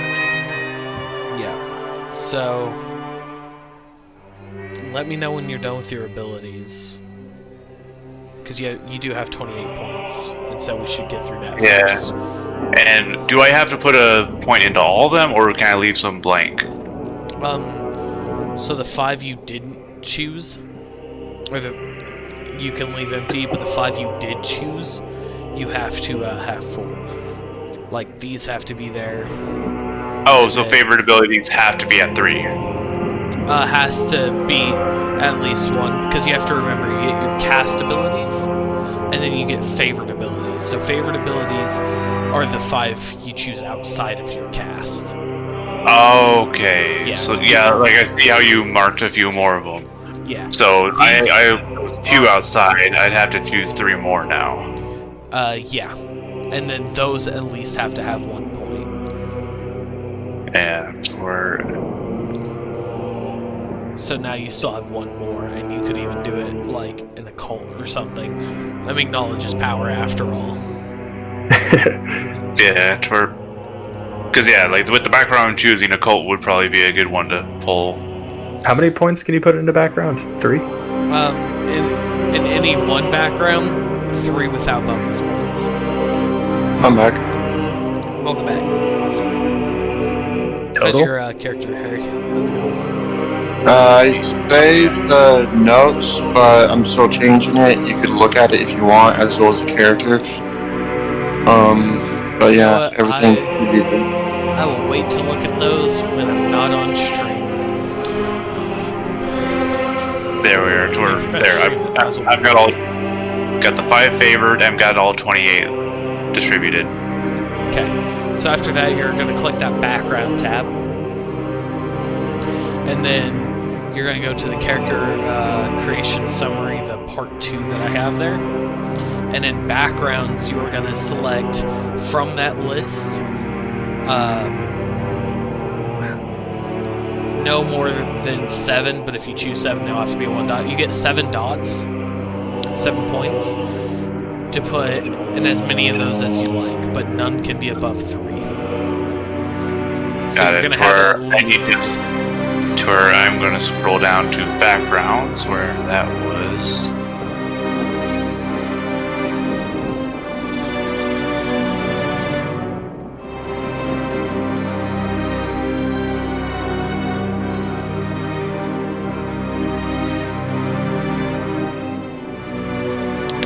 Systems. Did I scroll too far?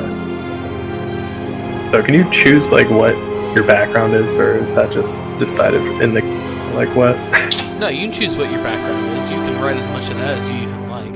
It's just like you could be as far as a governor's son, but I wouldn't want you to be the governor. You know what I'm saying? So if I choose an artifact, I can choose what that artifact is. You could choose what that artifact is. Keep in mind that when you're choosing artifacts, that's going to be, I believe, should be in the weapons section if I remember right. Yeah, artifacts is in the weapon. Yeah. What page is the backgrounds on? If you go to the handout I gave you and choose character creation 2, it's going to be in that one if you click on that picture. Or it's page 68 if you want the actual page number. Okay, 68. So backgrounds actually come before the cast. Yeah. Well, after the cast, but Wait, after the cast? Oh wait, yeah, because that starts on 60. Right. I'm trying to find. These are all the antagonists. I need their weapons. God, I've used these lists so fucking much. Character creation is on 70, but you said 68, which is actually a little comic. Should be neither. You can also use the handout. It's there. It's pretty easy to read for the backgrounds. Where the fuck are the weapons? I'm an antagonist, so did I go too far? What's that for? Or okay, Oh, is it Pinocchio? Okay, it is. so for backgrounds, I have to do what was it? Okay, backgrounds 7. Okay, I have to do 7 backgrounds. None may be higher than 3. Oh no, I have 7 points. Yeah. None may be higher than 3. So, Tom, if you're looking for artifact weapons, What if does it have to be a weapon? Does not have to be a weapon. Okay. What if it's a crown? It could be a crown. We could even Okay. work something out and it be like one of the items you see in the book, or it could be technically different. You just have to let me know exactly what it does, and then we can have that little hash out. Alright. Because technically, once you're around page 379 or so, you start getting into the artifacts and the artifact weapons and stuff, and it'll tell you what the requirement is. Like, if you want a Right. diclave, that is, you need at least an artifact of 2 to get. And depending Okay. on who your character is, well, you might have to wait to get that diclave, but once you find it, you will be able to use it. You know what I'm saying? Yeah. Because a peasant is not going to have a grand grim scythe, which is an artifact 3 weapon, when you were just sowing the fields yesterday.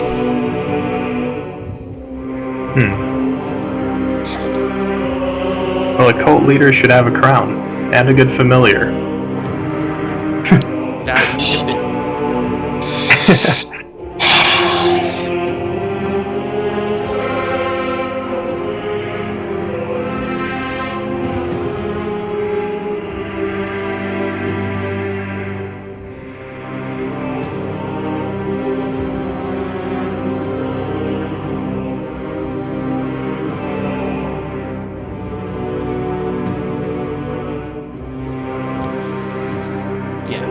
And again, if you guys want to like make a special set of armor, make a special weapon that you can't find in the book, we can have a discussion about that stuff. Right. And just to confirm, because the backgrounds are chosen, the first all dots are counted. Yes. Gotcha. Okay. There. Yeah, So that's because that one's a little more specific. They care a little bit more about it. Same with the abilities. Because these are things you earn and learn, and not things that are innate. Every person should be able to lift a 5-pound weight. Now, naturally, if you have strength 3, you can lift more than that. But every human being on planet Earth, or in this case, to where like has some sort of capability. to where it lists like a person with strength 1 should be able to, with difficulty, lift an 80-pound dog. Yeah, more or less.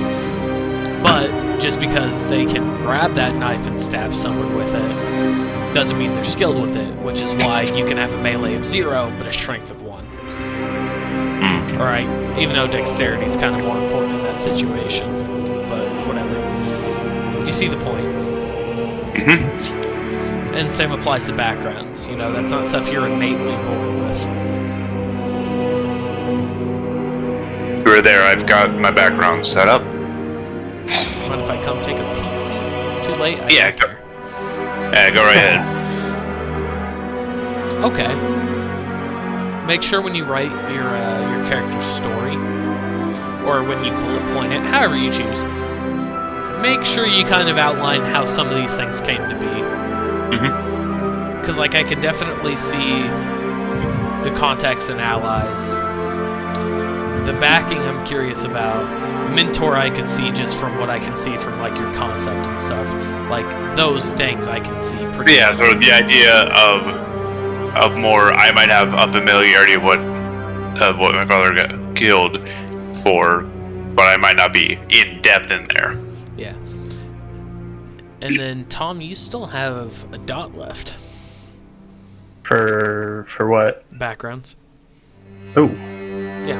Alright, in which case, I'm going to go back to the statistics page to where, let's see, abilities is what I just did. Advantages. Oh, charms.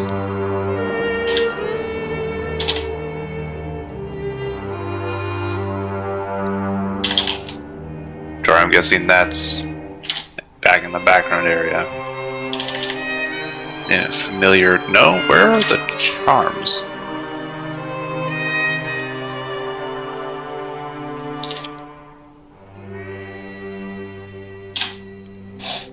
Charms, virtue. What is where? What is a manse?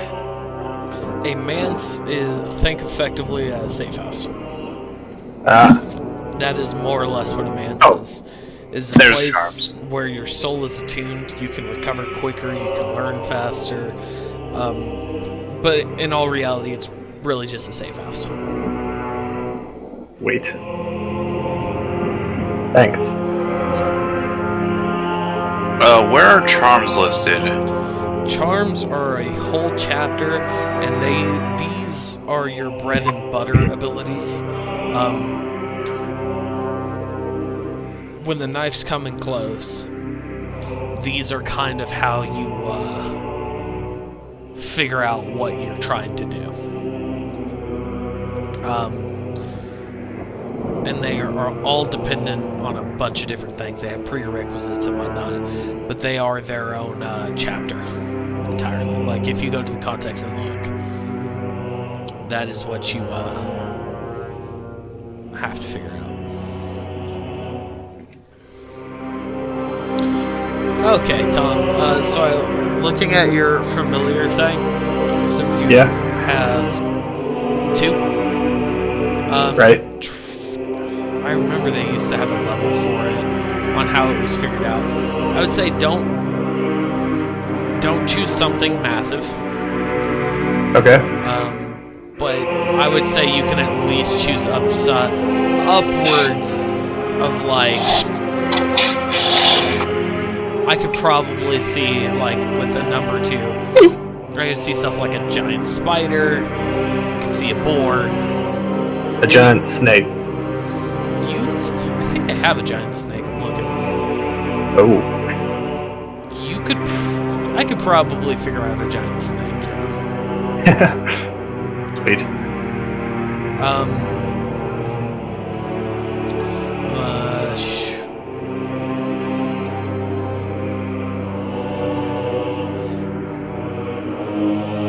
I'm gonna fuck with your character sheet. What do you want its name to be? Gosh, I didn't think of his name. Would you like me to think of one? Sure. When we say the C word, how big is it? Like, how intense are we talking? About the size of an average human. Okay, so like a solid. Okay. Do you have a race style you want for your name? Like, do you want a name similar to your own? Do you want more of a Greek name, Roman name? Something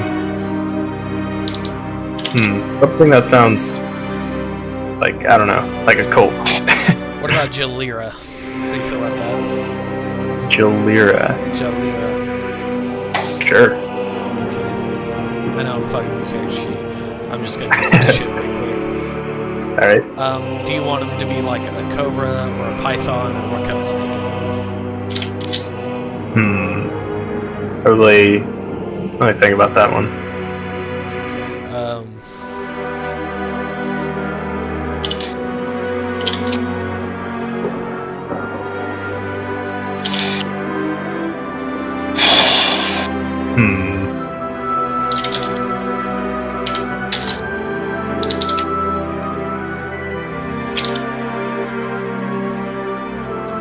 Oh, that makes me want to change my skill. Alright.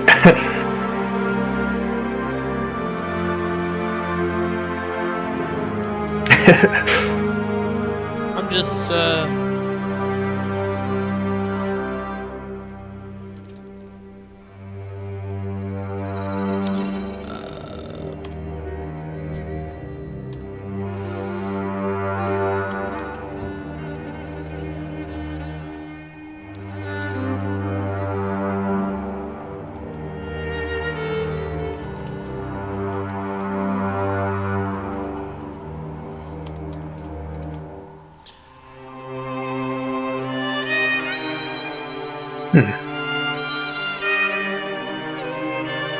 Got it. So charms we get 10, but half of those have to be from favored or okay. okay.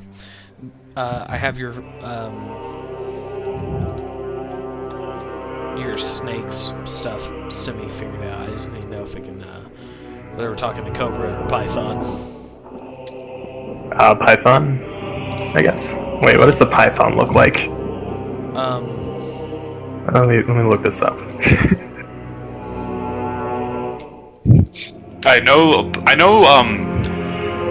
One of the recommendations, if you're doing it long term, is if you have a cobra to raise ball-based pythons for food. Alright, I'll go with what's a cobra look like? I know a king cobra has little flappy things on the side of his head and he can spit venom. Sick. Alright, a cobra, I'll go with that. Giant cobra, got it. Yeah.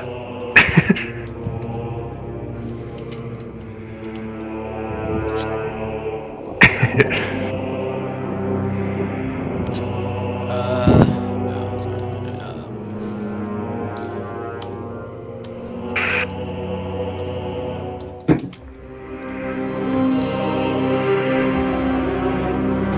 Okay, let me. So I did that for you. Oh, there is a snake. Awesome. This is only a coral snake, though. It's a little baby guy. I'm just-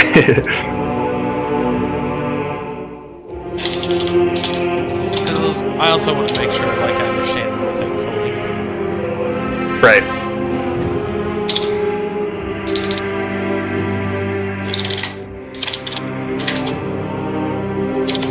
So for charms, do we only get the basic, or can we actually do tiered?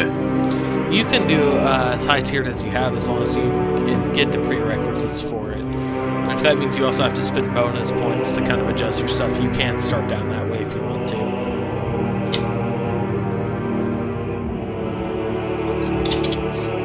I'm just trying to remember what rate means for weapons. Melee. Rate means how much attunement you take out of it. Like, rating of 3 means that you need an artifact of 3, but also means that you need attunement of 3. Oh, so if I'm looking at a mundane weapon, it says rate 2, you need at least resources 2 to get that weapon? Yep. Or- That is true. I'm gonna double check that just to be sure. Alright. Well, I want to make sure we do it right, because it gives you resources cost for everything else, but...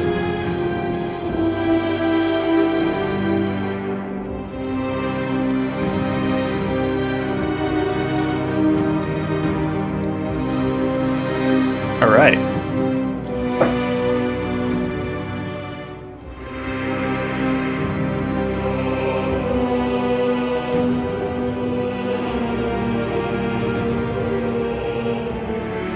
Or a quick question: if we were to use our charms, would that actually be something that would cause us to reveal our anima? Yep. Gotcha. Unless you're stealth class. They have a thing where they can mute theirs, just for funsies.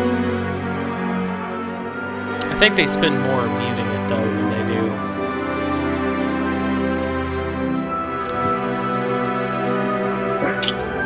Got it. So this is a true case of if you're fighting in an army, or there's a chance there's an army nearby, don't use your charms Yeah, unless you especially- want to get your conflict. Pretty much. You really do gotta think about your actions, but it's very different from, like, Vampire the Masquerade, where one decision could end your whole campaign. You are the most powerful creatures to exist in this realm.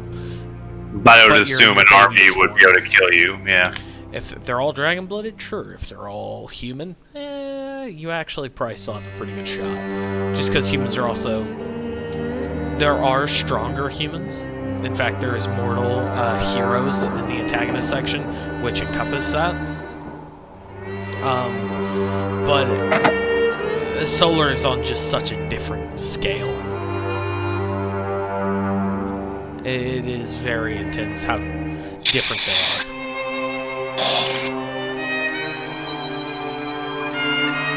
Like I said, the only people that could really stand up to a Solar at their peak is like Lunars. At their peak. Yeah. And it has to be like, if we're talking a Solar at her peak and a Lunar at her peak, you know, it's a toss-up. If the lunar is smart, they can definitely pull more out of their power, especially early on, than a solar. But solars are innately just so much more powerful. Strength versus dex. More or less. Yeah, yeah, no. It's truly a case of I only have to hit you once, dex nerd. Yeah. But that doesn't mean you can't. But that doesn't mean a solar can't be nickel and dime to death. Exactly. You know, one good cut in the right spot could really change how it all works out. I mean, if I cut your fucking your femoral artery, even if I'm a Dexter, if I bring a big enough cut, then I don't have to deal with you from that point forward. Okay, it's a little case of unless the person has the supplies to bandage and stop the bleeding themselves, they're gonna die within a few minutes. Yeah. You're gonna need a tourniquet for that one. A tourniquet and a lot of gauze. And a lot of will to live. Yep.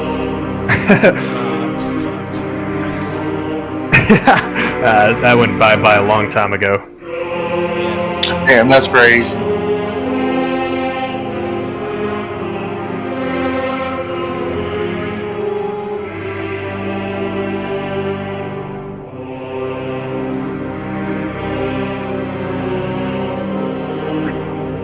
All right, what do I have to do next? So you got your backgrounds done. Yeah. Okay. Did you do your virtues? Kind of. I was looking at them. Okay, so you get what is it? What did they say? 5 dots? 6 dots? 7 dots? 8 dots? 20? 8 dots. Yeah, it's 5 dots. I'm fucking with you. So yeah, 1, 2, 3. So you still have 2 more extra dots. Because all your virtues also start with 1, because again, that's a more innate. Oh, my mistake. Yeah. And then, No, I just realized melee refers to weaponry, not just hand to hand. Martial arts is more hand to hand. There we are. I adjusted my ability because I was trying to focus on weaponry. So there, I adjusted my abilities to match what I was going for. It'll be 5 points in martial arts. Yeah. So then we'll go look at the virtue flaws in a second. I personally prefer Curse of the Drunken Monkey. I think it's fucking hilarious. Plus, I don't have to go look at the rest of them, so it's always the one I go with. So from there, your essence starts at 2. Your willpower is the total of your 2 highest virtues, so 6. So you get 1 more on that. I thought that their willpower. Is the I thought total they of have 2 to highest virtues. I thought they have to spend points to bring that willpower. No. You just can't start higher than 8. And in order to do that, at least 2 of your virtues have to be 4 or higher. In order to do that, you have to spend bonus points, and it's not worth it at that point. Yep. That is actually a waste of fucking time. What is limit break? Limit break is how many times you can go against your virtues before you go into your virtue flaw. So this will be a matter of who your character is. For example, if you are a valorous character, running away from your fight and defending the weak is seen very heinous. So I might have you roll your valor, and for every success, you avoid a limit break. And the reason I would do it that way is that way there's still a chance for you to lose. Because leaving people for dead is not in your nature. You are supposed to be the brave, exalted. If your character is more controlled and you purposefully make your character constantly intoxicated, well, I might have you test your temperance, and the amount of limit break you'll lose will more often than not always be equal to the amount of dots in that thing you have. just because the idea of losing that is, seems to make sense. But, in your case, yours is conviction. So if you tried to give up constantly, I say, you know what? I want you to roll your conviction. And should you lose, that'll add 3 to your limit break. When your limit break maxes out, that's when you go into your virtue flaw. Alright. Yeah, so playing towards how you set up your character is really important. Yeah, I get it. Yeah.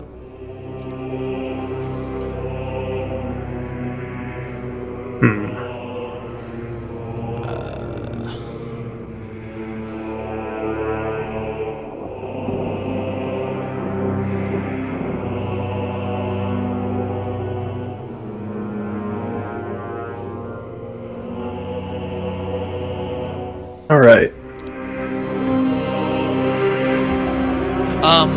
So let's see. So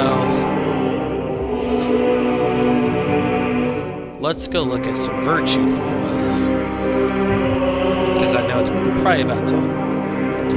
And then I will try to help you guys with charms, but you're gonna need your books open for this, because this is very character specific. I can't necessarily control what you want for these things.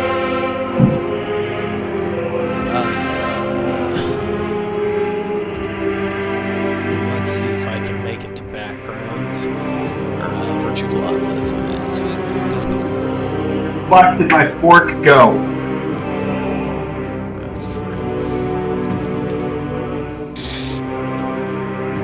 All right.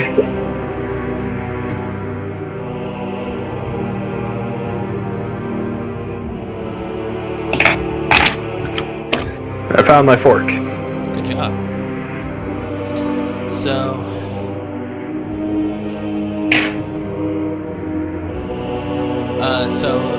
Tom, you have a high conviction value, right? Yes. So, a good conviction one is deliberate cruelty, where yeah, your conscious vanishes, and you simply will always use terror and cruelty to complete whatever your goal is. Meaning, your whole existence is you just kill them. Make people's lives a living hell. Like, you don't necessarily want to kill them, you just want to make their lives suck. There's also Heart of Flint, where you just become not robotic, but you're just not empathetic. You choose efficiency. So that one's not as bad, but it can really make other people hate you. If you want Valor, that's a Berserk break. And then Berserk break. Yeah, where you turn into a full-blown berserker in an attempt to just kill everything. That sounds very detrimental to your health. True. And then there's the foolhardy one, foolhardy contempt, and then you would have to. That one only lasts a scene though, whereas the other two last full days. Foolhardy contempt lasts a full day, and it's pretty much being suicidal, like going, not even necessarily on purpose, just not thinking about it, being willing to, let's say someone's trying to shoot Harry with a cannon, you just jump in front of the cannonball and try and stop it with your face. Those are kind of your options, otherwise we can figure something out. And then Thomas, did you figure out your backgrounds? Yeah, but okay. I've been spending the last half hour on charms, trying to figure out what the hell I want to pull. I was just gonna toss one at you. If you told me what your highest 2 was, make your life a little bit easier. Believe it or not, charms are not that long of a list. It may seem long, but once you get a hint of what each charm does, just by skipping through it, the list is pretty short. Effectively, I have 3 that are maxed out right now in my abilities. That's melee, integrity, and survival. The first one, melee's in Dawn. The other 2 are in Zenith. So what is your 2 highest backgrounds, Thomas? Or your single highest if there's only one? Oh, backgrounds. Or not backgrounds. Virtues. Sorry. Virtues. Yes, I sir. don't think I. Or have you not gotten to that one yet? Because no, I'm on step 4. Advantages, because it goes backgrounds, then charms, then virtues. So I was on charms first. That's fine. Not bothering me. When you want it, it's page 105-ish is where you start to find the charms. Oh, you know, on charms, Or I'm not already charms. Limit breaks. I'm sorry. I'm having a small break. Wait, but then what about virtues? So the virtues is on the very first page of your character sheet. You get 7 dots, not including the first one. None may go higher than 3, and then once you do, you have to go find your limit break. So if you go against your virtues, your character expresses this limit break. And it's not pretty. No. Again, Curse of the Drunken Money. Monkey is fucking awesome. For virtues 5, gonna be 4. Okay. And a virtue flaw. Yeah, the virtue flaw is what I'm referencing. Now, Tom, the page Or they already have. for charms is going to be like 181, 182. What document is that? It is in the core rulebook for Exalted 2nd Edition.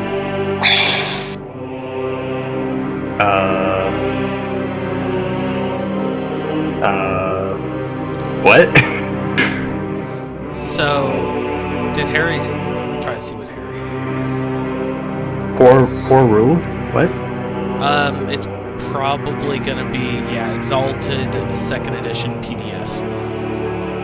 There's like 100 of those. Yeah, but I literally posted it in the battle plans. Gave the actual PDF file underneath Google Docs. Sick. If you want, I do have it open. So, and streamed, so we can do it that way. Right. Where do I put the virtue flaws? There is a spot under limit break. Left there it health. Yeah. Where do I find the virtue flaws? What did I say? 108, I think, is what I said. Conviction flaws, power flaws. Oh, yeah. Yeah, 106 and beyond. Okay. To where I have to choose one of them, or Suggested just- resources. The Bible. The Bible. Homer's Odyssey.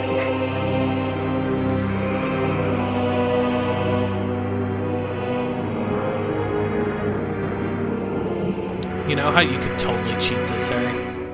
What? You could just get your first ability, Excellency, and do it for like 5 different abilities. Yeah, make where I could literally just all out, never miss, or whenever I do hit, it's gonna kill someone on the spot. Dude, it makes it so much easier to go through all that. It's such a pain in the dick. Like, even, John told me about it, like, I could literally have all my excellencies on one attribute. Yep. Let me just spend, 20 motes to get 20 extra dice for one melee strike. What is I believe that multiple of them will allow me to, hit. I mean, yeah, you only gotta get like 5. Harry, I'm still spending 20.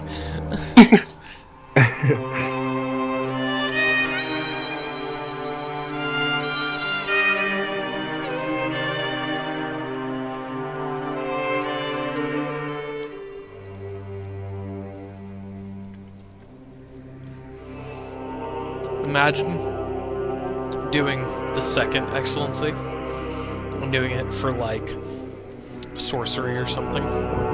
Couldn't. And then just I don't- spending 20 motes for 10 successes to instantly, like, fucking tell a demon, and you're mine. I don't think that there is sorcery on attributes that could do that. Maybe with manipulation, possibly. I think it's occult is how you tend to make those rolls. It's like... What's plus occult? Yeah, something like that. Yeah. Pretty sure that's how you cast most spells. I'd have to go see. Oh, that's how I cast necromancy spells on my other lunar. Then that's probably what it is. Which is funny because I'm a lunar and I bring the dead back to life. It's because you're bad, man. Listen, his backstory is that no one taught him properly, so he's slowly figuring out the fucking way of the living by himself. So him dwindling with necromancy, that's something not too far off. Because no one told him that necromancy is a bad thing.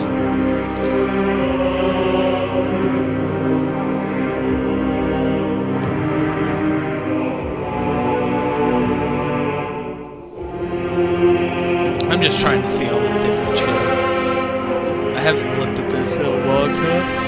Oh my god, Ox Body! Mm-hmm. The best fucking charm ever. That's the thing I had with my other lunar character. I didn't put Oxbody on him. I mean, he may have all these traits that makes him unkillable, but Oxbody would definitely help me a lot. How are the 7 health levels panned out? I can't remember. I think it's like... Okay, so it's 0, 2 -1s, 2 -2s, a -4, and then incapacitated. So it's... Hold up, I got it. Well, at least for me. 6, incapacitated. You said a -0, 2 -1s. 2 -2s, and then 1 -4.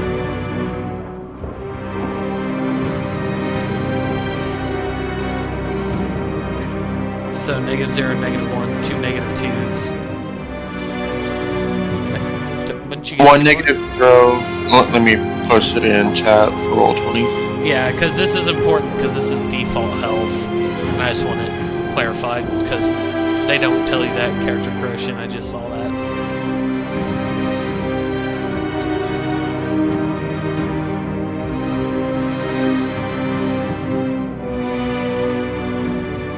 Twos. I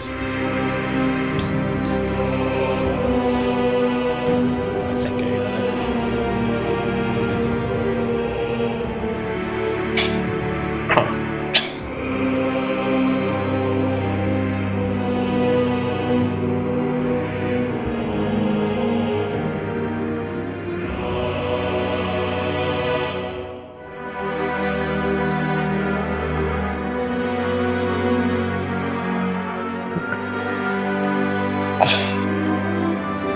Heart of Flint.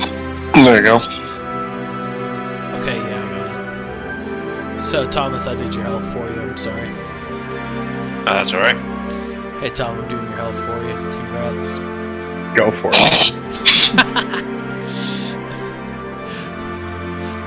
How's it looking? How's my health? Well, it's about to look great, bud.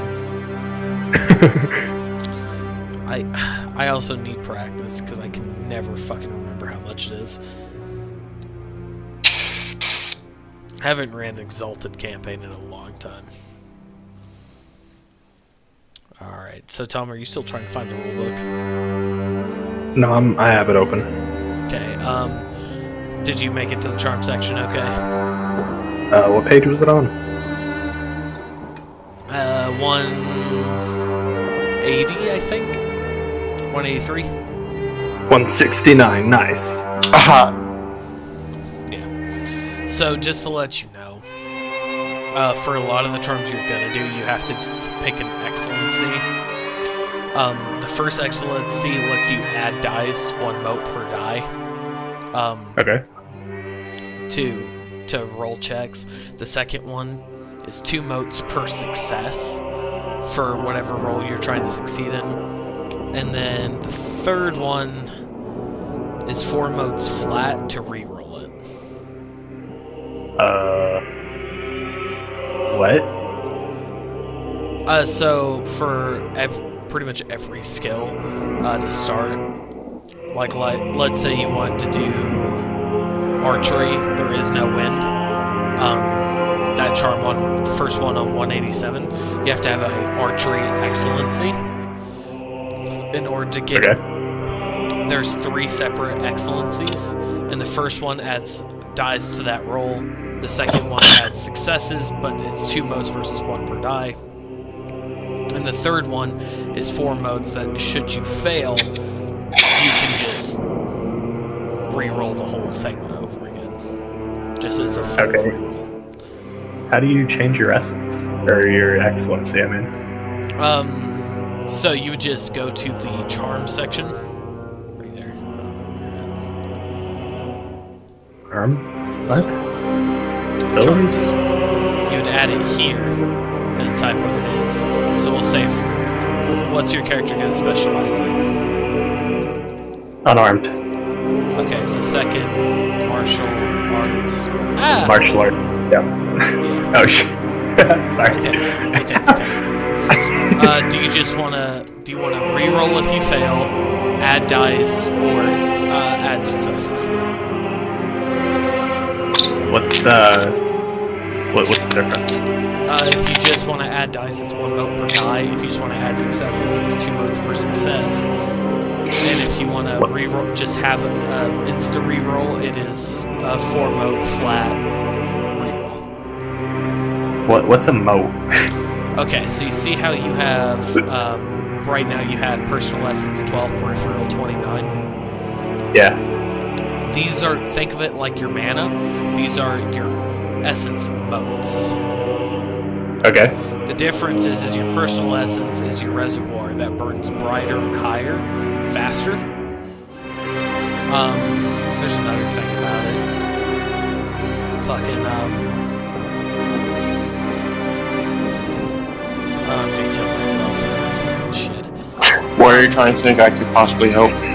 Modes, like a good way to explain to essence and how it's split up and shit. Oh, good luck with that. I'm looking.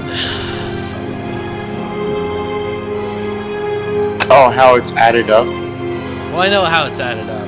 I'm saying, like, the way to explain essence and modes. So essence is like your power level, but versus it being over 9,000, it's 1 through 5. Whereas your modes from personal and peripheral is your separate reservoirs of power. Right? The personal one burns higher and brighter and recovers faster, whereas peripheral you just have more of. Does that kind of make more sense? Yeah. Yeah, that is more or less what it is. Okay, so personal. Actually, since Blake already explained it, I'm not gonna confuse you.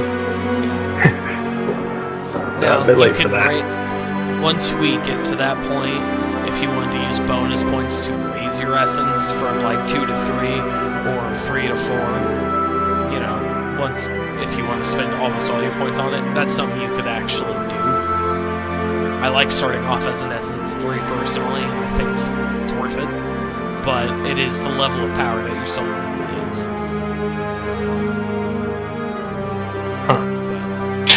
If I try to do with fucking Essence of 3, I basically spent all my bonus points.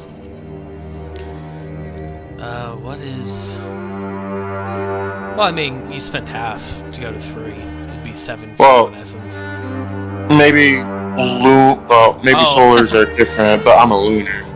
Yeah, you suck. No. Wait, how many bonus points do I have? You start off with 15. Okay. I think lunars do too, it's just the prices are higher. Yeah, I think that me going with Essence of 3, I think it cost me 10. Yeah. I'm sure like that. Yeah, Harry can literally only start off Essence 3. You could technically start off as an Essence 4 if you're willing to blow all 14 out of your 15 bonus points. Damn. Which, But that that's also why, means you start off with double the essence.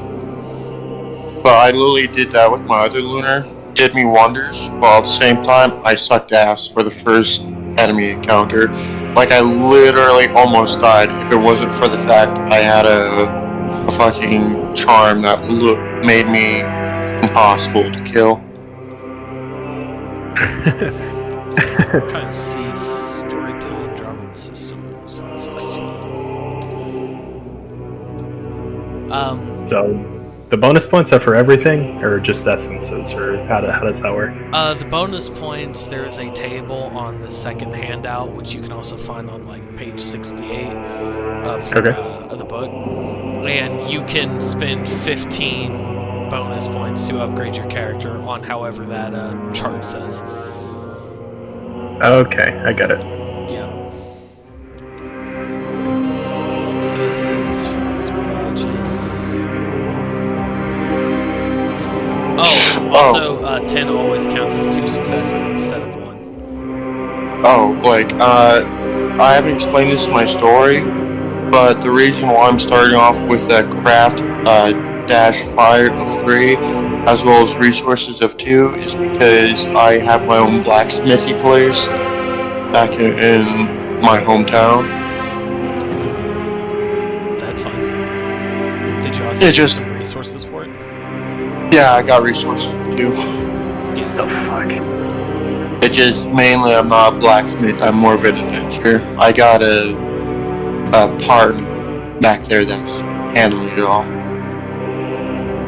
It's just not a big place that people know. Personal and peripheral essence use the same bonus points, or what? They are increased off of your base essence. So, yeah. Okay, so I think I know how to explain personal and peripheral. Personal is something that you contain within your own soul. One of the reasons why it is much smaller than peripheral, but peripheral is literally touching bases with your own god. But that explains why every time you use peripheral, your flare pretty much flares up a little bit at a time. The more you use it. Oh yeah, that was the big thing. Since personal is an inner reservoir, while peripheral is the amount that you as a conduit can manipulate. That's what it is. Right. Because personal won't flare your shit if you use your personal, but peripheral, you start off with just 1 to 3, and your little symbols glitter glottering. So, Blake. Yes, sir. I'm looking at the charms right now, and I'm trying to get into some of the melee charms. Okay. But it always starts off with like any melee excellency. So, and I'm not sure what that refers to. if you go a little bit up, like to the start of the charm list, it'll say first, second, or third excellency. You have to, one of those will take up a charm slot for melee, and then that will, depending on which excellency you take, they all have different benefits. So the first one is 1 mote or 1 mana per die you can add towards a roll. The second one is 2 motes per success, so you can just add a full success period. And then the third one is you can reroll. It'd be 4 motes for just a flat reroll. All your dice pick them up, throw them out. The third one's pretty much shit, because you can literally just roll double if you're willing to spend like 4 or 5 motes for the first one, and the second one you just add successes. Like, so for the melee excellency, I could take the essence overwhelming, and then I could combo off that. What page is that? Tell me the page real quick. 183, but it appears in 185 in the page search. That's fine. So that is the first one, right? Yeah. So yeah, you could take that, and you'd put first melee excellency, and then you could then go down your list of charms. Okay, so effectively, I need to choose one of the first 3, and then I can. Okay, then I can combo on that. In which case, something I noticed is that like 3 more pages down, how it says like first, second, and third. all combo into ability excellency, and like crimson beads represent charm's ability, and then gold beads represents its essence minimum. Or can you explain those? Say it one more time for me. Page 186 in the book. Okay, I'm at 186. Like how Infinite ability mastery, is that what you're looking at? the red and gold beads. Oh. Those are, I believe, the essence level and skill level you have to have. But they tell you that in the prerequisites. So to where like if I chose a melee charm, I would a melee charm with ability 3. I would have to have melee 3 to cast it. You'd have to have melee 3 to get it. Got it. And then essence is that I would have to upgrade the prerequisite, like if I chose the first ability, I would have to upgrade to that 3 times in order to get the essence minimum. So you start off with Essence 2 as a solar. So if you had an Essence 3 thing, you would have to go up to Essence 3 in order to get it. Like you can see with the very first charm in Melee is the Hungry Tiger technique. Yeah. Okay, so you see it has Melee 2, Essence 1. That means that you as a solar, you can already get it. Because you have to have at least Essence 1 and 2 in Melee. Okay, and Essence upgrades with level? Essence is more accurately your level that you can upgrade with experience, or for right now, bonus points until you get experience. Okay, gotcha. Alright, and from there, I'll be back in a second, but thanks for explaining that. You're welcome. Tom, how is your charms going? I still so fucking lost. Okay. So, you said you wanted to do martial arts, right? Yes. Would you prefer to buy successes or buy dice? Dice is cheaper by half. It's 1 mote versus 2 motes. That's the biggest difference. What are successes good for? So if you do the 2 motes per successes, that is 1 less dice you need for whatever your difficulty is. Okay. So if you look in the Roll20 chat, you see there that I would get like 3 or 4 successes, depends on how Blake is playing it. 4 You because buy- they always count as 2s. Alright, so there we go. So with that, you could literally buy more successes. You can make that 4 and that 2 into a success, because a success is literally 7 or higher, and that would be considered a success. If you get 6 or below, you fail. Yeah, so Okay. it's 2 motes per success. You can buy any amount of successes. So if you had 20 motes, you could buy 20 or 10 successes. But this is kind of the cost to success ratio here, because in turn, let's say you had the first one, so the second one decide, hey, I'm going to use my first ability excellency, for this case martial arts.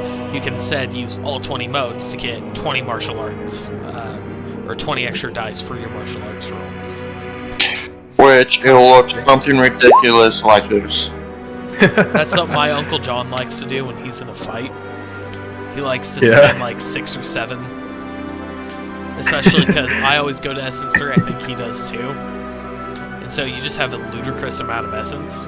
And so that's the first thing he does, is he just goes and fucking dumps. Alright. I mean, get that first hit in, dude. Don't let him get up. I mean, it's better to do to begin with than wait the long terms, because long terms you might just get fucked anyways. And because it's reflexive, you can use that at any point in that stage. So let's say you already hit, then it would be a strength plus martial arts roll, then plus your or is it? Or am I stupid? Hold up. I'm pretty sure that's what it is, right? You roll dexterity plus the thing, and then it's a strength plus your martial arts if you're using martial arts, and then that plus the weapon Plus equals the weapon damage. right? Mm-hmm. So yeah, so then in theory, you could then instead use those 20 dice for that strength check and just literally wipe someone out with 1 hit. Like, what goes on is weapons have their own accuracy, so it's literally dexterity plus your fucking either melee, martial arts, whatever, plus your weapon's accuracy. That will determine whether it hits or not. And then you do strength, whatever, plus weapon damage. So, let's make this easy for you. Alright, this is my big brain. First thing we're going to do is we're going to go to your charm section. And you said you want to specialize in martial arts? Yes. Alright, do you want to buy successes or buy dice? This is important. Dice. Dice, so we're going to put first martial arts excellency. I spelled that wrong. Shut the fuck up. It is reflexive. The duration is the roll. The cost is 1 mote per die. And there's an effect at dice to roll. Now you only need 9 charms to go. You can do that literally with as many abilities as you want. The prerequisite is you have to have at least one in whatever ability you're trying to do it for. Okay. Yeah. That's good. So you could literally do that 9 more times, you could do it 5 more times, and then look for actual charms. Like a good starter martial arts charm. Let me see if I can find it. Where is it?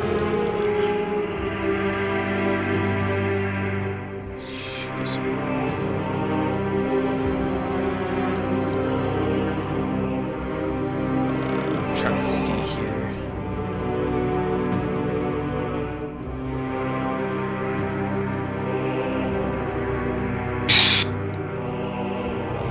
On page 240, why is it so separated? What the fuck? Who wrote this? A weebs. There it is. So there's snake style, serpentine evasion. What is that?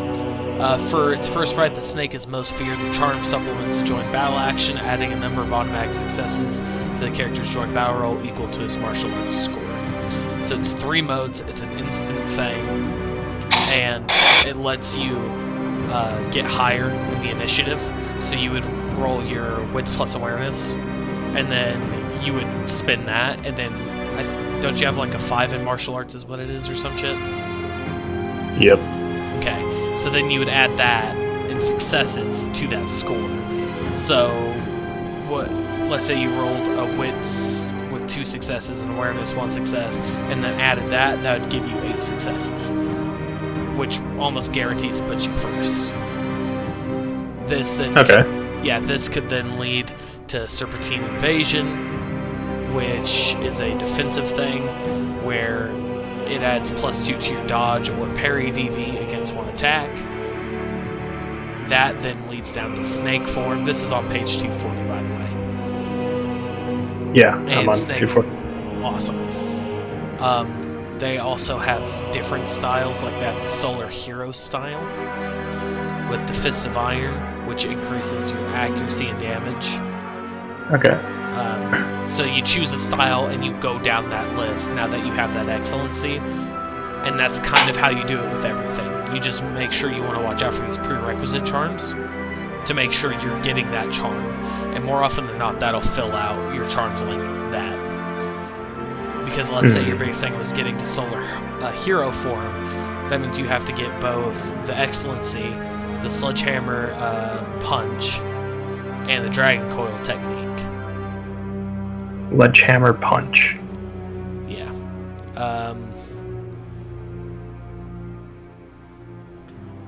I'll take that charm. Yes.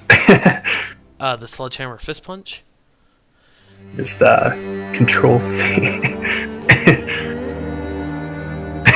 That didn't work. How do? Okay. Yeah, I have no idea what I'm doing. So, just make sure you meet the essence and the ability requirement, and then do the cost, which would be 3M or 3 motes, or 1M, 1 mote, blah blah blah.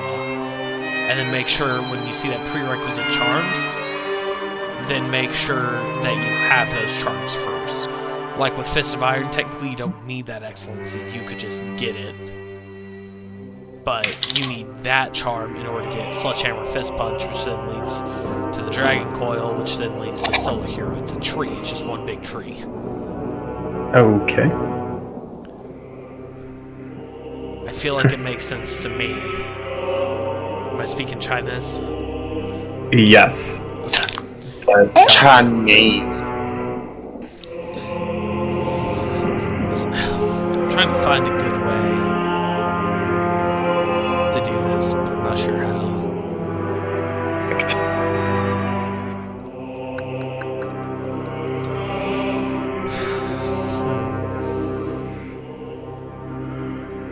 doubles the pre-soak damage. I just write that under effect. Is this Sledgehammer? Yes. Yes. Doubling the raw damage of the attack.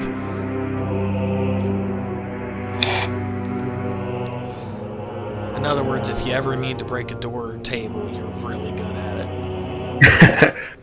Got it. Now, keep in mind, you are aware that you've been spending your bonus points, right? Sort of. Kind of. I don't even. I still don't. I don't know. Okay. How many bonus do I have left? Let me make sure I understand. Choose abilities. None may be higher than 3 without spending bonus points. And then you need 15 bonus points. And you've jumped your martial arts to 5 and your throw to 4. And your athletics and dodge to 4, so 1, 2, 3, 4, 5, and then you upped your essence to 3. So that's 7. So Okay. you have like 2 bonus points left out of 15. 3 bonus points left. 5 plus 7 is 12. 3 bonus. So, yeah, you have 3 bonus points. And Okay. so you could upgrade more abilities or attributes and shit. I'm just letting you know that way, try to jump your essence to 4. Got it. This also means you can get a lot more of the higher end charms because you're already essence 3. Right. I've been trying to find a character that looks near what I imagine my character being, but all I found is this fucking wolf boy that looks like he's gay. Nowhere near what I imagine my character being. Oh, also, Tom, I'm looking at this. In order to get the Sledgehammer Fist Punch, you gotta get the Fist of Iron, so make sure you add that charm in there because you have to get that before you get the Sledgehammer one. Fist of Iron. Okay. And then if you want to, you can always just put the page number for the effect. Because presumably someone's going to have the book up.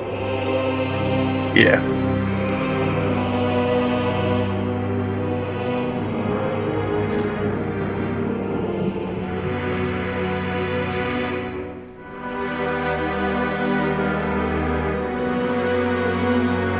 There you go.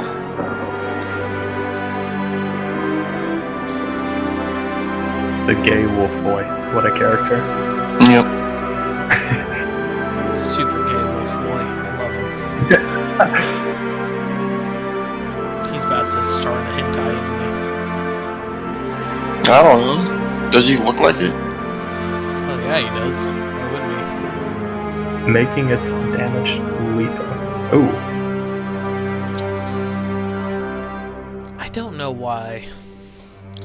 I don't know why charms. I don't know why they're like, you need 10 of these. Like, I know charms are expensive.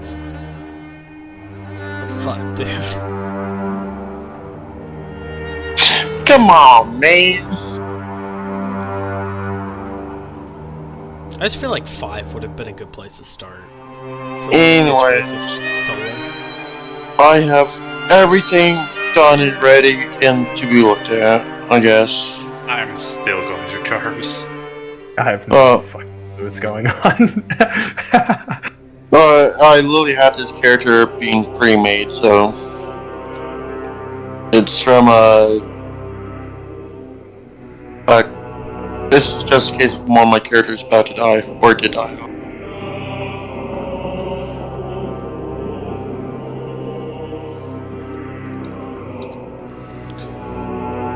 Oh, you can get a tribute excellencies, can't you? Yep, only I can. Well, Lunars can. That's right. Oh, this hurts my head. Combo? What the hell's Harry, a you're gonna combo? do great, man. Don't worry about combos. You're not there yet. You'll be there one day. But wait. So, if you are interested, combos are multiple charms in one, but you have to go through extra points of spending bonus points or anything like that to make them. Okay. It's like making your own technique, pretty much. It's the reason why that charm name right there, Wolf's Heavy Fane, is literally designed for this character. Because he could, Lunars could transform into creatures that they base themselves off of. This Lunar is a wolf, so he's pretty much wolf themed, if you get what I'm saying. Yeah.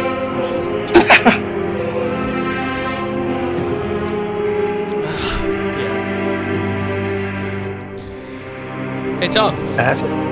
Yeah? What's up? 3 down, 7 to go. You're getting there, man. Fuck. And keep in mind, you don't have to just do martial arts. Alright. The way I like to see it is do the ones that pertain to your favorite cast abilities, which mean if half of them have to be excellencies, so you can then go do a real charm for the second one, fucking go for it. It's useful. It's helpful. Alright. That's pretty cool.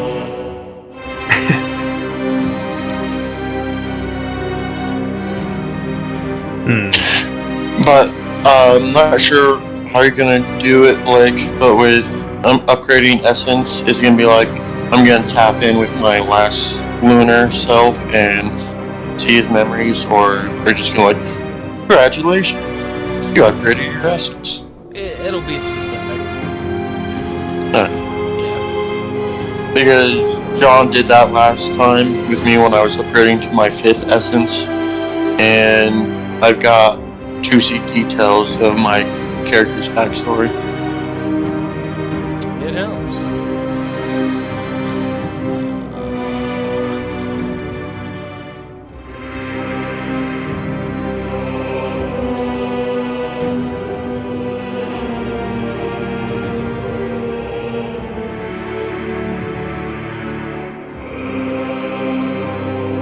Wait, what is DV? Dodge value. Dodge value. Normally you can calculate through the book, but you can calculate. This character sheet's nice and does it automatically for you. It's Just automatic defense, pretty much. Just the only thing that really sucks about calculating everything is that it doesn't calculate what Lunars do. Like, for example, my personal essence is a little bit higher than what it's telling me, as well as my personal peripheral essence.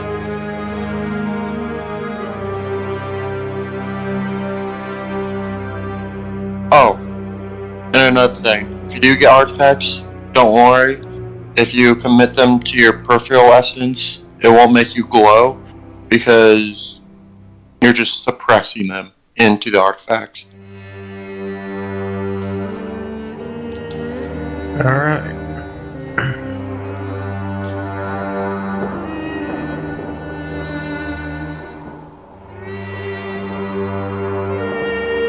Alright, so there's that. I'm gonna move away from the martial arts charms. This is getting kind of ridiculous. It's hard. Yeah, no, because even maxing out the melee as I have it right now, you can only get the first. Well, you can only get really like 3 for 3 on the melee if you do the weapon one. You know what I'm really excited about for this character? Lunar's Fury. Yeah. Yeah, because there's a whole bunch of charms behind that I'm willing to get just to make my character rageful. My character always on his period. Yeah. 'Cause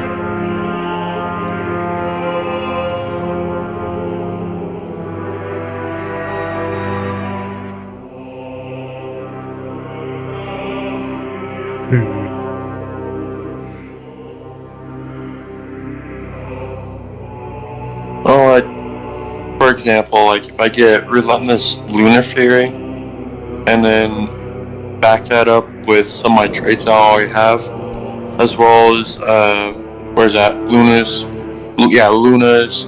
Fortitude. My character won't really back out of a fight, even if his guts is spilling. He'll be too pissed off to die.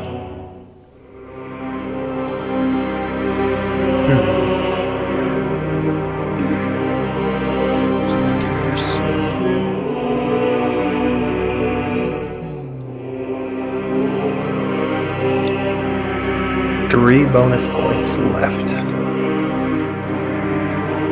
How'd your charms go? I'm like 5 down. What's concept, motivation, and anima? The concept is your character's concept. The motivation is what drives your character. And anima is the picture and the image that your character produces whenever they spend too many modes or that they want to like be intimidated and shit. Like for some people, it's an arrow through the heart. For some people, it's a snake. For some people, it's like a hug individual.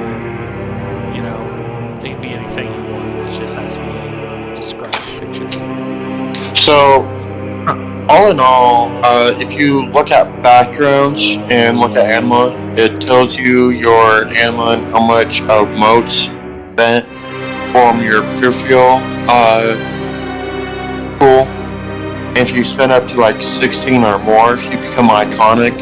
And what iconic means is literally anyone within a mile radius or even more could literally see your anima. Alright then. Wait, Harry, can you repeat that? What about anima? So, anima, if you gave it a general picture, and if you spent 16 or more peripheral modes, it becomes iconic, of which anyone within a mile or so-and-so could literally see it, like clear as day. Huh. The only way that they can't see it is if you are under heavy cover, such as a multi-layer building, and there's multiple walls to block that shit in. Oh, so if we spend 16 modes on any charms at all, that happens? For your peripheral pool, yeah. Your personal, however, nothing happens. Oh, so if we use personal, then it doesn't cause our anima to show. Light up, yes. Like you, since your solars, what goes on is yours pretty much light up like the sun, and it'll blaze like the sun. But since I'm a lunar, mine will light up like the moon and blaze the moon. Still noticeable, but mine's white and yours yellow, if that makes sense. Yeah. Got it. So there is ways to use our abilities without outright showing our anima. And your essence is...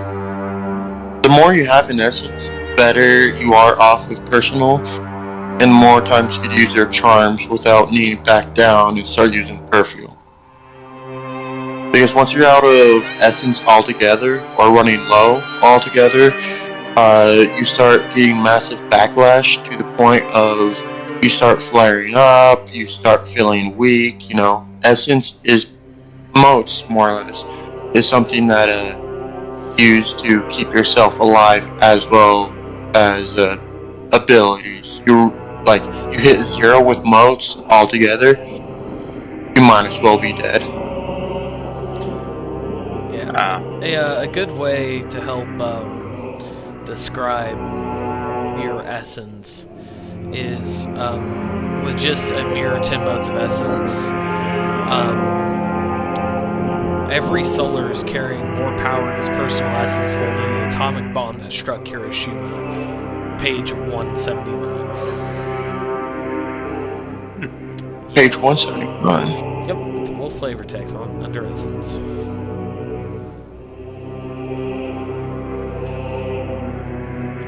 Most charms, whether they say so or not, work by manipulating essence.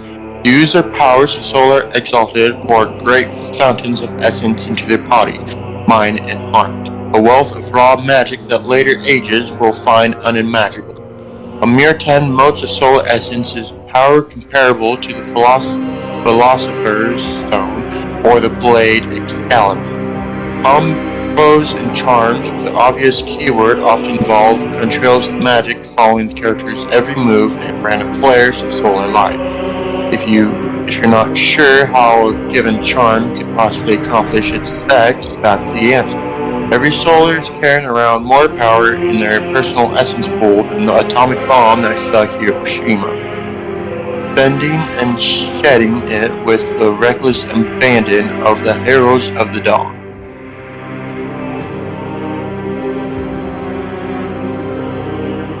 Well, there we have it.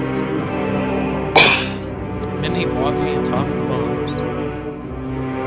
Mm-hmm. To where that brings up the question: is there a way to, maybe not even by the solar's intent, release all that energy at once? Charms. Yep. You do it. I guess. You think? Sorry, right. I guess I misworded that. I guess I'm thinking of a way that if someone were hunting a solar, is there a way to turn that against them and release it almost? Like to cause them to forcefully detonate. Yes. Celestial circle spells as well as other circle spells. Gotcha. Which that also costs motes, but the charm itself does not. Just the spells underneath said charm does. Because, for example, celestial circle spells, solar could pretty much go up to the last circle spell, which I'm not sure the name of it, but are pretty powerful spells and could level out a whole mountain if they wish to.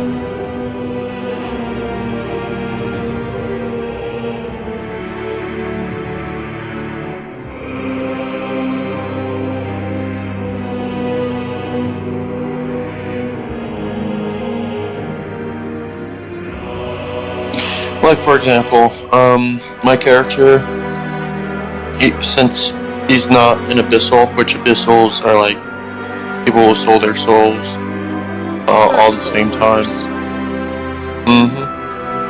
Or, no, not Fae, but other people, Dark Lords, if you will, could go up to Necromancy Circle 3 spells, which are pretty powerful. I can only go up to 1, and my circle of spells could literally summon a boat during the night, or bring an army of the dead during the night. Anything that happens during the night, I pretty much could tap into pretty good spells. To just during the day, they all disappear. Or What the fuck is this picture? Hey, Tom. Yeah? Got all those charms? I'm at 7. You're so close. How do you I'm add going faster than I am. I'm at 0. I'm at 3 so far, trying to choose my 4th. Well, to be fair, Tom did have help with Blake. What are excellencies? Excellencies are those things we were talking about over the first, second, third thing, where you can either buy successes, buy dice, or reroll. Okay. Wait, there's not excellencies for solars that could give them automatic successes? I just said the second one. I thought that gives you like... Oh, wait, never mind. My bad. Yeah. I was thinking of But you different... can only do abilities, you can't do attributes. And I can do any ability I want? If you bought the charm for it, yeah. Alright. But you have to have a minimum of 1 dot in there, so if you don't have a dot in there, then you can't do Okay. it. So, almost any ability.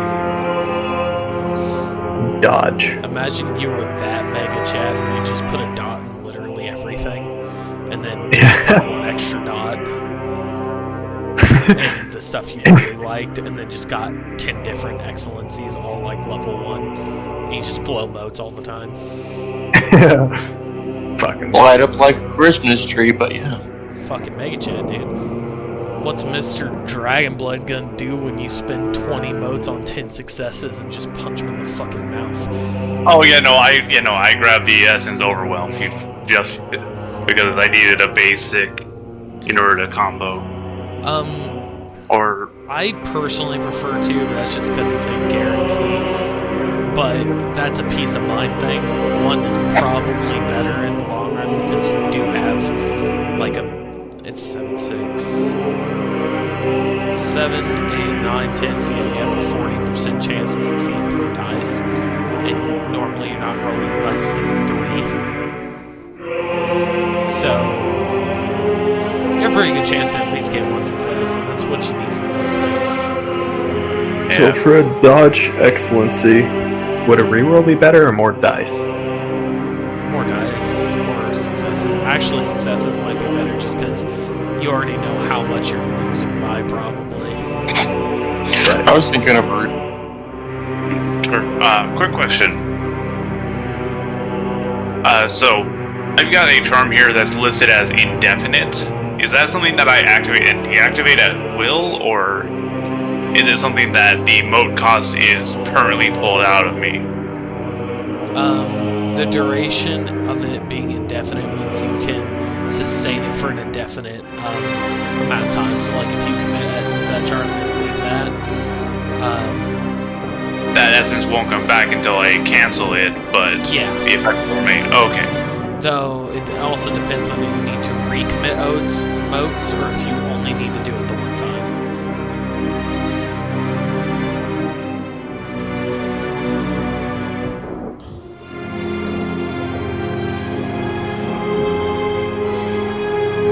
Thaumaturgy?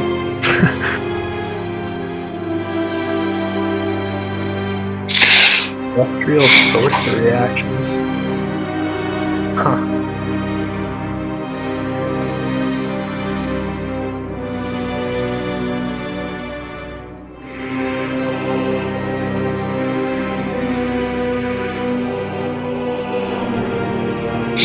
I got a question, Mike. I've been constantly reading the Flawless Tribute Focus. Okay. An excellency for the Lunars on page 141 or PDF file 142. Okay. And more or less, I just get confused about the whole thing altogether. Because it doesn't really make it perfect, per se. But just confused. Oracle 3 for that. Let me.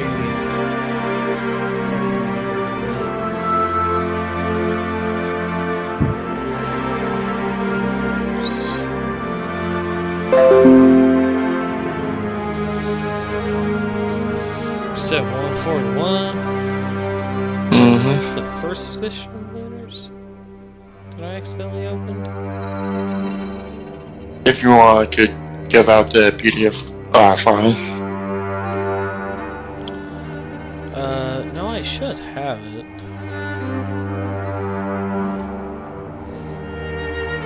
Or what, you want me to share my page? Yeah, just share it over Discord, I guess.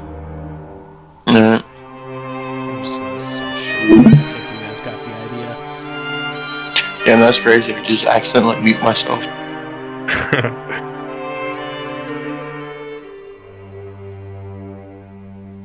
Alien. There we go.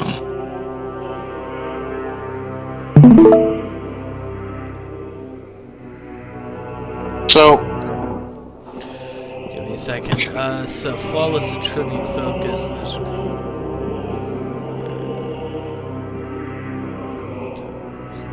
Okay, go down.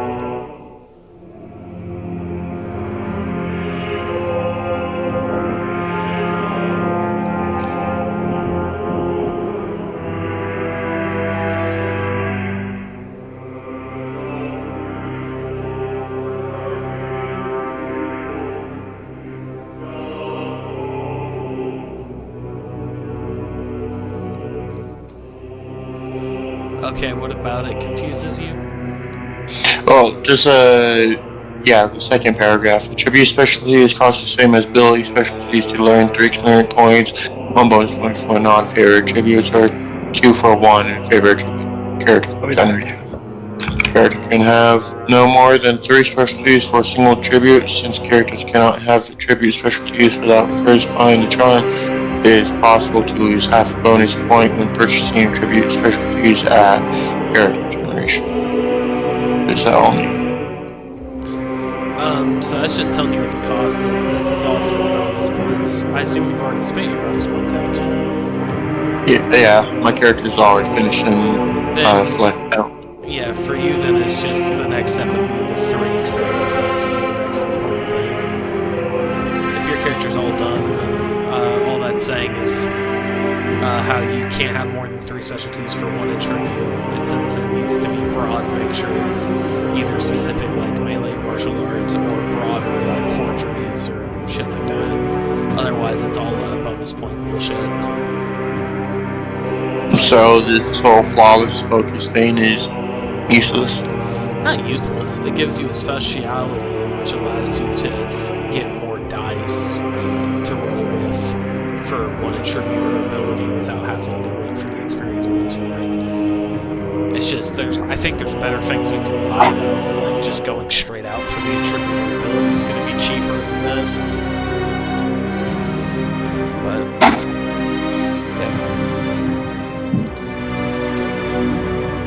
how is everyone's shit going? I have returned.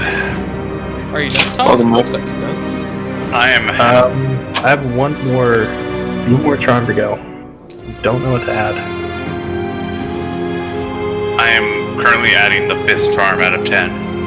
What would you suggest for another charm? Well, let's see. Did you make sure you had all the prerequisites for all those charms you have? Like you met all the Yes. prerequisites for them? Okay. Let's see. Looks like you have dodge excellency and martial arts excellency. Let's see your shit.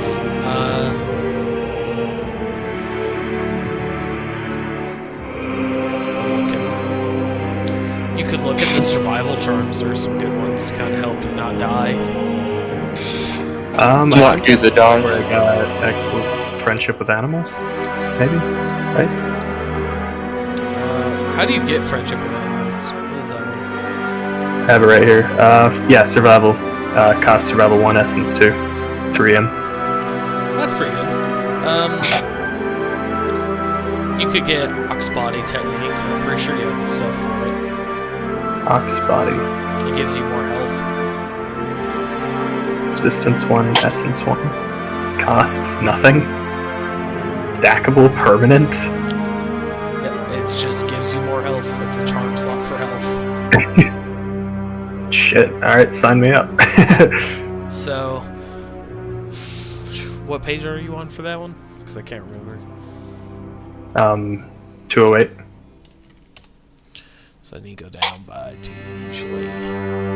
So, if you buy the first one, you can either get 1 minus 0 health level, 2 minus 1s, or 1 minus 1 and 2 minus 2. So, up to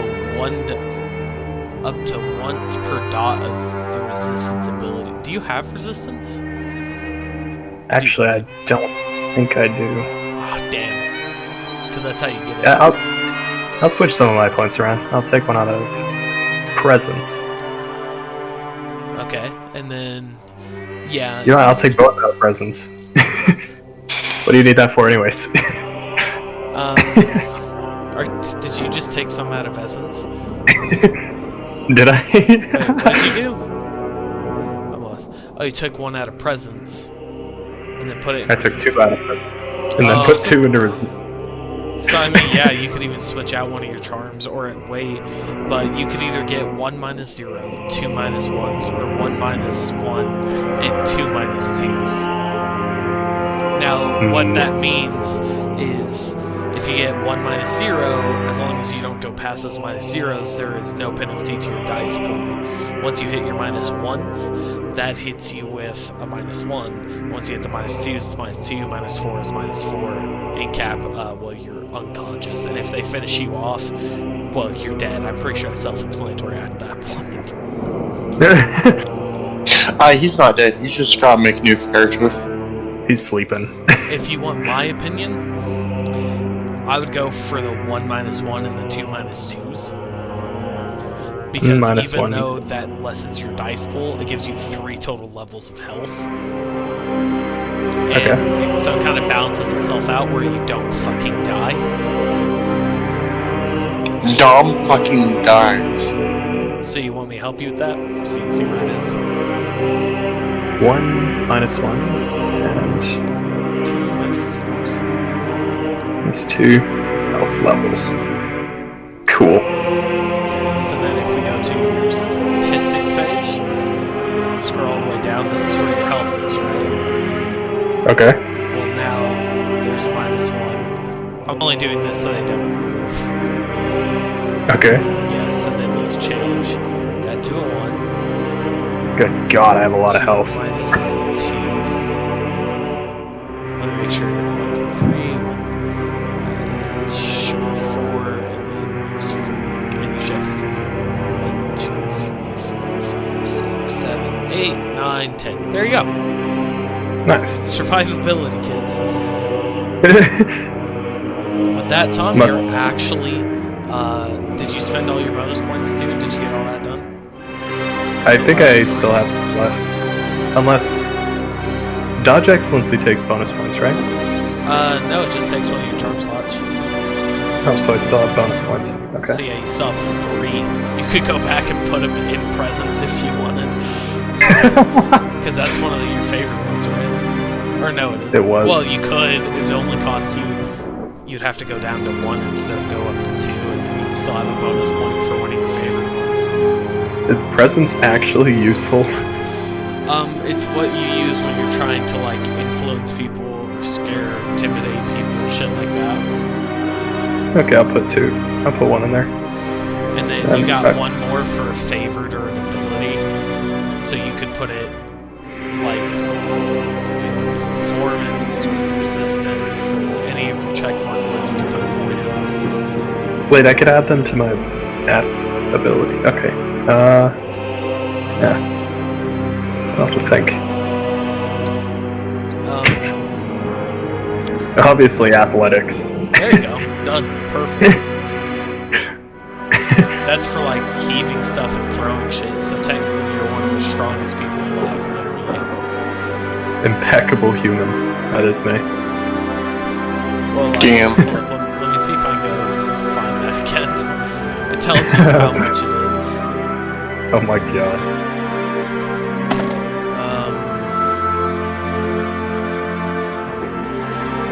Let's see. So at strength and athletics of 10, so 5 dots each, you can technically lift 1,200 pounds, meaning you could lift a camel. A camel. A camel. Apparently they're Shit. You could pull a fully laden wagon, you could lift a horse or bend a horseshoe to a pretzel, you could bend an iron bar with both hands, a bunch of shit. But technically you can lift 1,200 pounds. And with a little help, you and whatever other person who would be putting in maybe a quarter of the work, not even that, could lift an unlocked portcullis. or break a brick wall over a half hour. So it'd take you like a full hour to break a wall, and you might have to exert yourself a little to lift the portcullis, and that's only 1 dot away. Unless I use my charms. That's true. You've got the charms for it. Should be sledgehammer fist punch. Punch it. Bye, bitch. Kill it. Yeah, so Wow, as of right now, you make Mr. Universe look like a pussy. Congrats. I'll throw him. Shit. Oh, yeah, dude. Those anabolic roids I made in my bathtub paid off. So that's it. You're finally done, Tom. Holy shit. But what about Tom Leaves? Some charms, bro. What is your character's anima, Tom? What drives you? What is your character's image? What's my character's image? If you had to choose a picture to represent your character, what picture would that be? I'll think about it. Could be a fucking glizzy if you want, dog. Fucking glizzy. Fucking glizzy.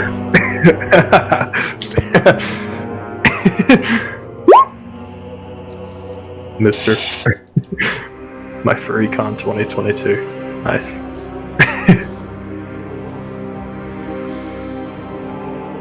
Good luck, Harry. You'll get there one day. Now I'm just gonna imagine it's like a furry orgy. It's like Harry's anima. It's not wolf or anything. It's full-on furry orgy. It's not even like animals fucking. It's just people in fursuits banging. God. Damn, that's crazy. Thomas's is obviously a fucking glizzy. Fucking glizzy gobbler, bro.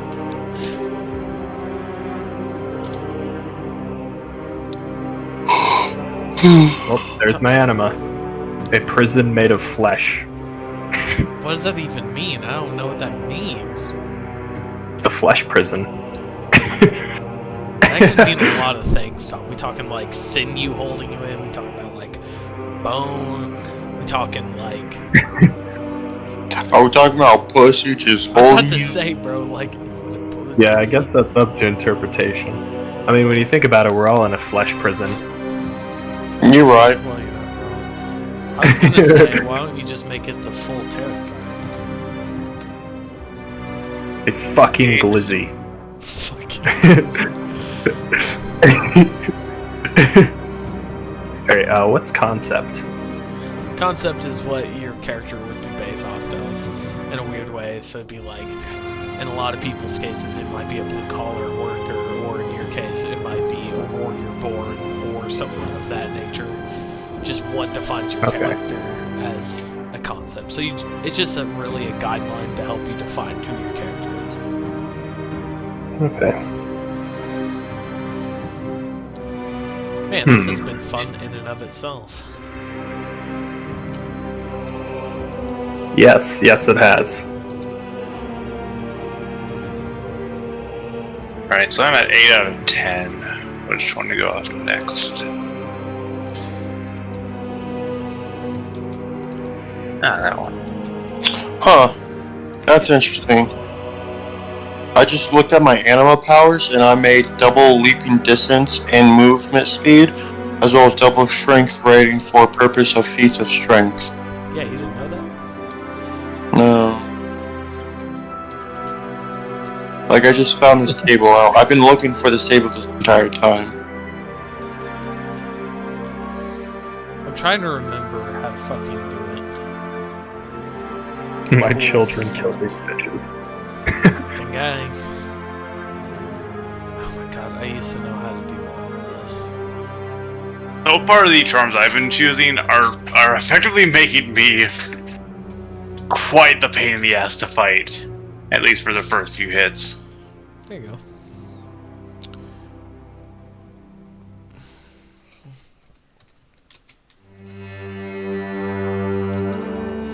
Okay, so I'm still confused about this. So, like, I'm at the medicine tab, and it says prerequisite charm, any medicine excellency. Yeah, so But if you have a dot in medicine, then you would choose an excellency. So like first, second, or third. So buying dies, buying successes. and then you would be able to get that charm. So you spend a charm slot to then get that charm using your excellency. We used to know. So, wait, so where would I put the excellencies? In your charm list. Because it counts as a charm. And you can also use it actively. Okay. So it counts as a charm. So I just need to put... Oh, so it's like a non-actual ability, but I just have to spend a charm slot? Yes. Though you can... you do also use it like a charm. Where are the Wait, artifacts? so where would those be listed? Where is it listed? Go to page PDF file 387.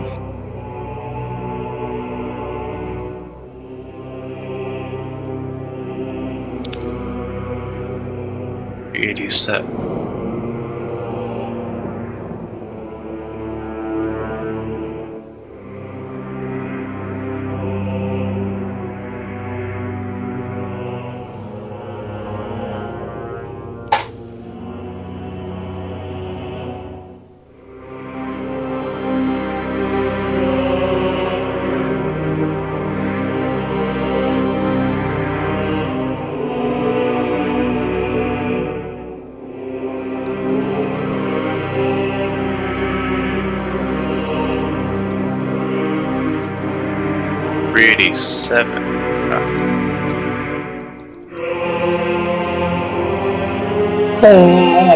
387 are weapons. And if you continue going down further, you'll see armor. You go upward, you'll see stones and other artifacts. Okay, what does this have to do with the excellencies? I thought you were looking for artifacts. No, I'm looking for the excellencies. Oh, excellency is at the very start of the charm list. If you want the rundown, the first one, for every mote you spend, you can add dice to whatever excellency roll it is. Like, let's say you were making a medical check, and you didn't know if you had enough dice or not, you can spend, let's say, 5 motes to get 5 extra dice. On the flip side, if you go down to the second excellency... Okay, you've already lost me. You've lost me. Because I'm trying to find this... Because I'm trying to find these in order... Because there's a few... I'm going to have to rework my charms list from this, because there's a few ones that say needs excellency, and I thought that meant any other previous one that specified no prerequisite. So, page 183. And so on the PDF it's 185. That starts with the first excellency, essence overwhelming, and then goes down to the second and third.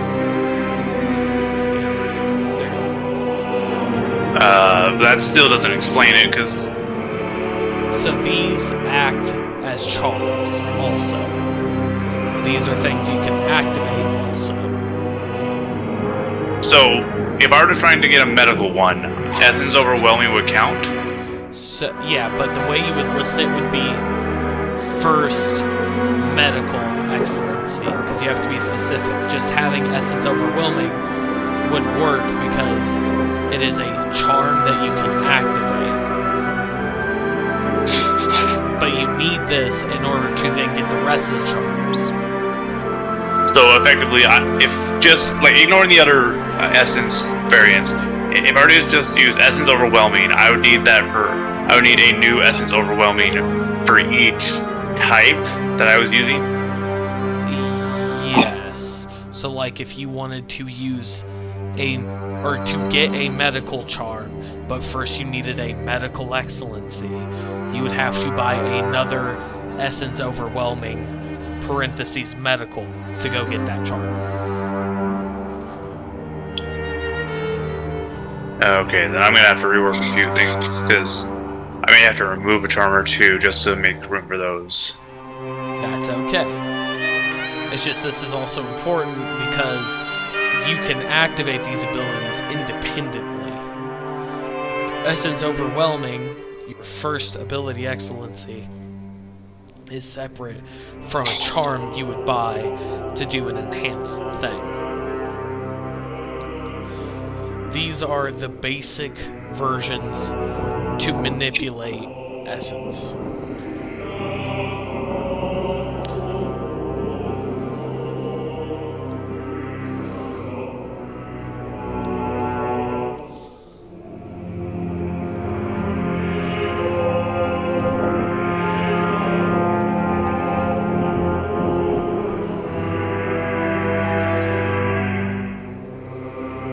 Yeah, writing this bio is kind of fun. Yeah. I'm excited to read it. I'm just getting worried because it's already 3 in the morning. Oh god. Yeah, and I'm worn out. So we might not have time to start today. I just find it funny that this is what we've done for the past, 3 hours. Yes. And I've loved every minute of it. I have to. It's been fun. I didn't think about my ex once this whole session. That's nice. I just wish I didn't have to work today. You have to work today? Yeah, because it's Sunday now. Yeah, that's fucked. Well, this is why I don't stay up as late on Saturdays as I do on Fridays. But that's also why when I say we want to do a big thing, I say let's do it on Friday. Because I don't have as much time, because I at some point have to sleep. Right.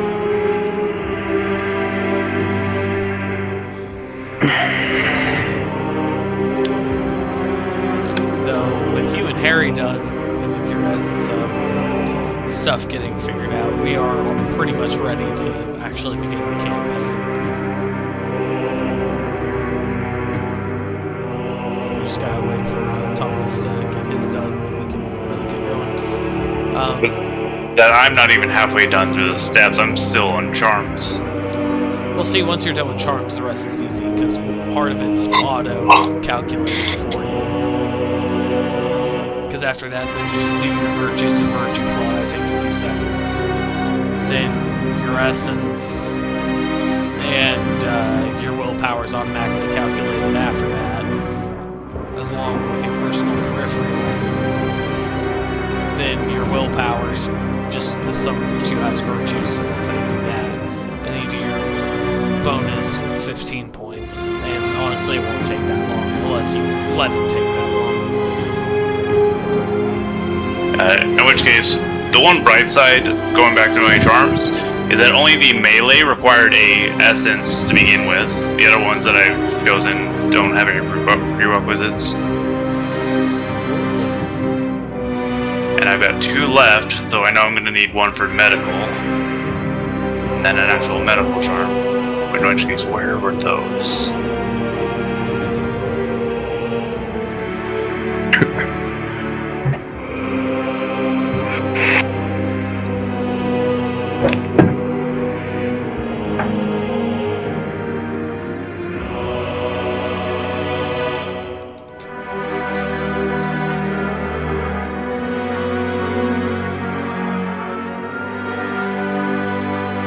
The Unconquered Sun. Yes, sir. What is That That would be. Yep. That'll be the god to the solars.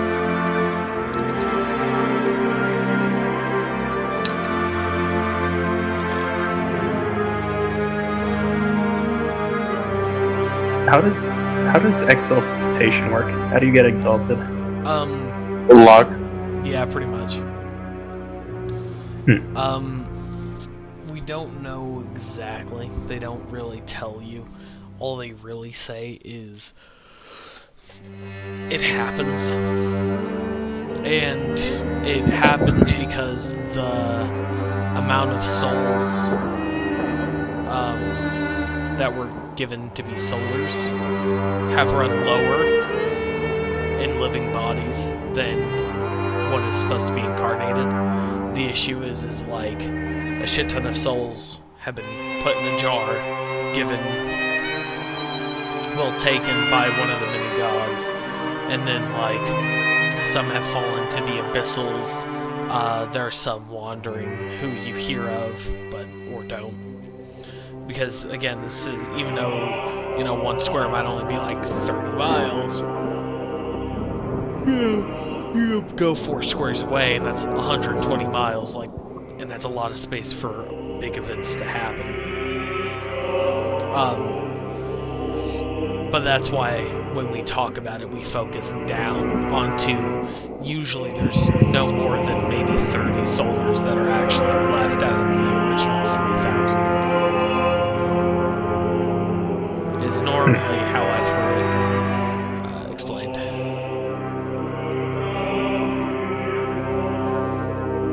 Alright.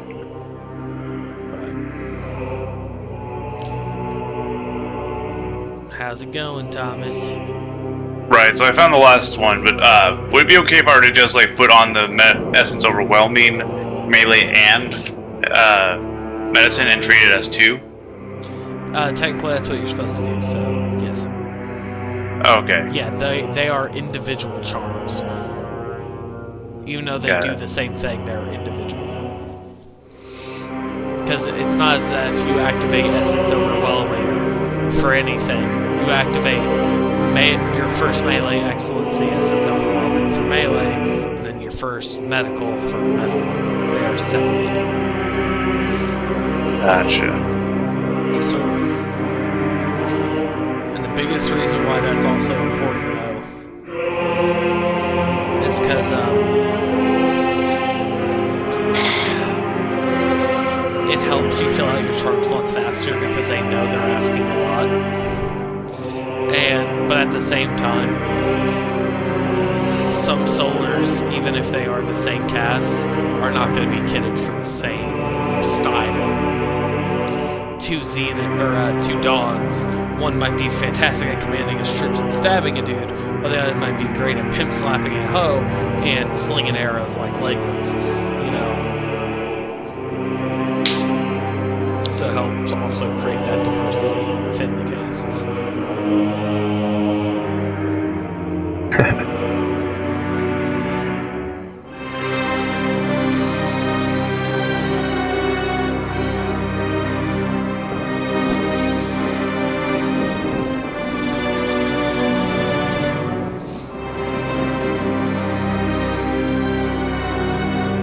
I'm simply looking at more artifacts.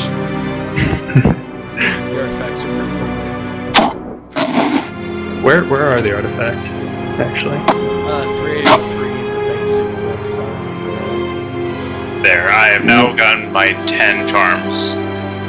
Then from there, it's pretty easy, bro.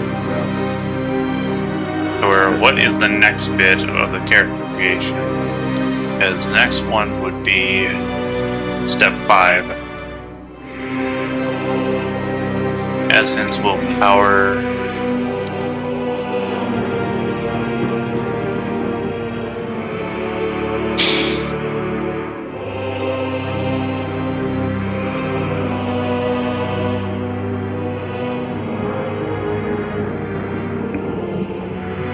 Okay, right. First things first. Willpower. Total of the 2 highest virtues.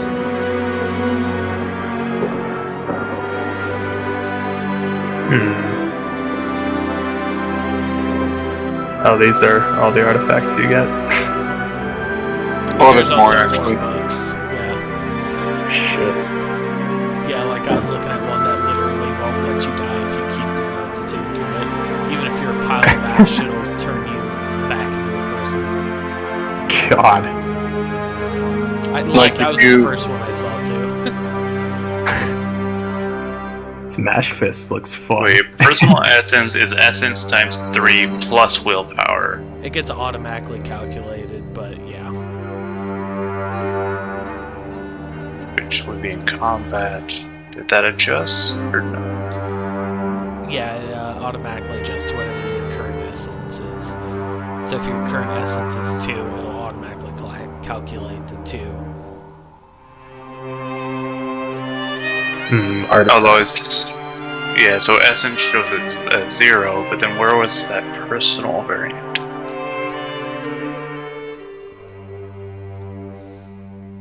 Oh yeah, there it is. Yeah, personal is 1 times 3. Okay.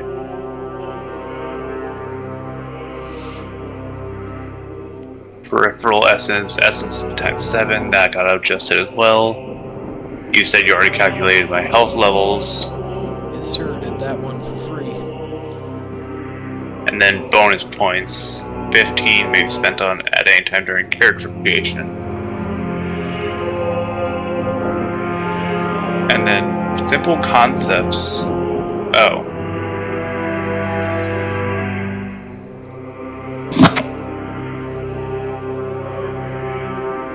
Which I chose Two-Fist Labor from something earlier. So effectively, I just have 15 bonus points I can put anywhere. Yep. Yeah. So, like, it is based on that chart, though, on part 2 of character creation that handout. Oh, for attributes. You can do it for attributes, abilities, pretty much anything that's on that chart. Oh, so attributes, abilities, advantages in the essence? What are you specifically? Oh wait, character creation 2 you said, right? Or character creation? Character creation 2, you get 15 bonus points to spend on that little chart on the bottom. And if you There we are, okay. Yeah, if you click on the summary, it brings up a bigger picture of it. So if I want, right, so I've got 15 points. If I wanted to increase an attribute by 1, it would cost 4 of those? yes. Sure. Gotcha. Oh, I could actually increase my essence. Wait, did you say? Wait, no. Did you say we start out with essence 2? Yes, sir. Okay, because it was set at essence 1 for some reason. Just because if I were to ever make a character sheet, I would technically want to start with 1, because all mortals start with 1. Only Gotcha. solars and lunars start with 2. Layer Qatar. Huh.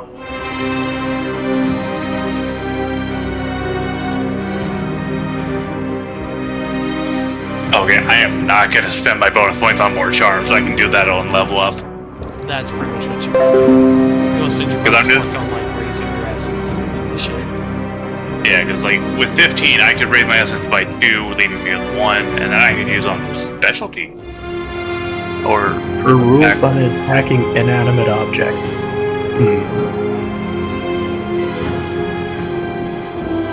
What's up with the artifact ratings? How do those work? So depending on what your rating is, depends on what you can actually get up to. So that's just telling you what the prerequisite to actually own and use that artifact is.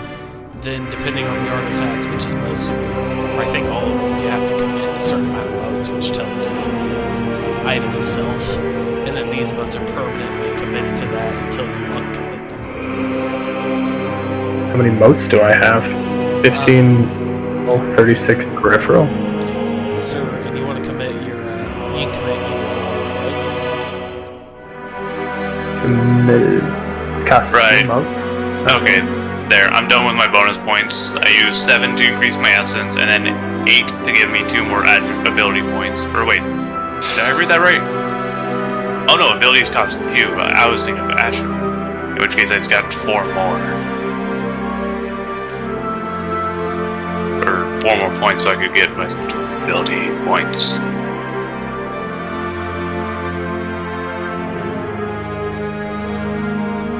You know what, okay, let's do that. Okay, there. So, yeah, all my bonus points are spent. Alright.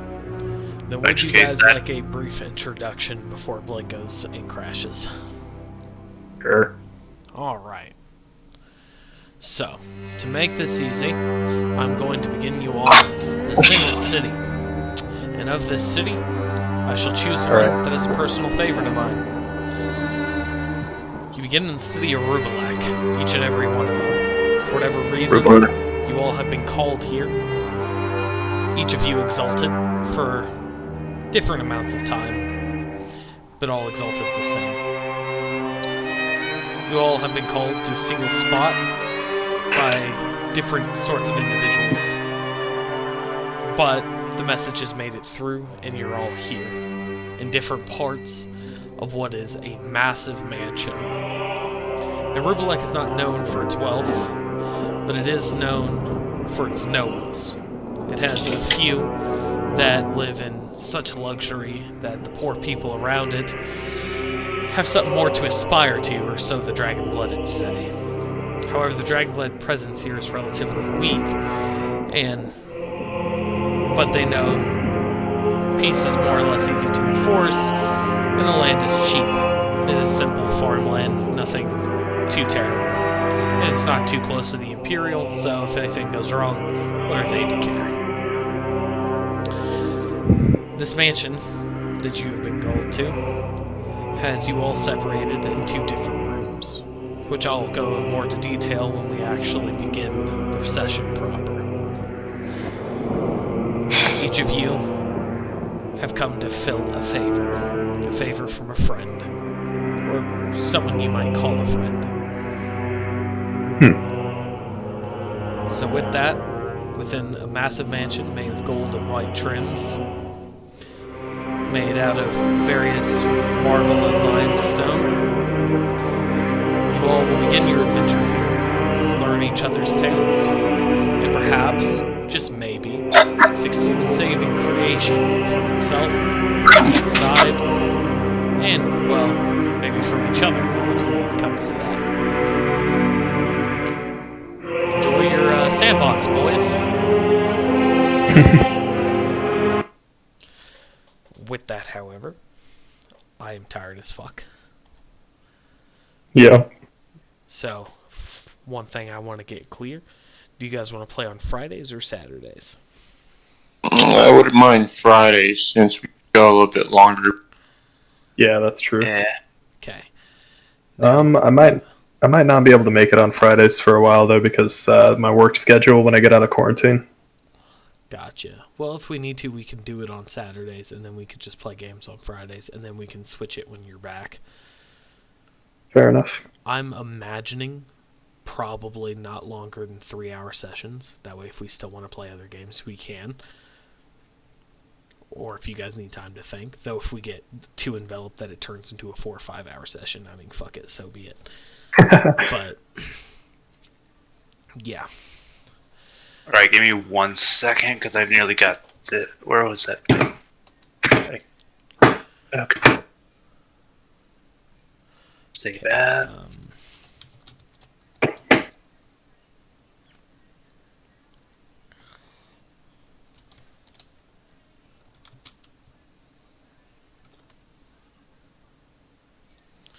There we are. I'll probably change that later, but there we are.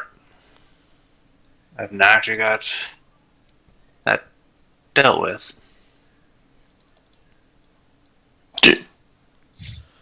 Oh. And I'll probably change the image later, but there, character creation is done. By the way, can everyone see my notes? No, Your note? only me and you can see them. Okay. Yep. Thank you. Yep. Well, with that, do you remember we're starting in Rubelek? It is a basic agriculture town, and is not known for anything in particular.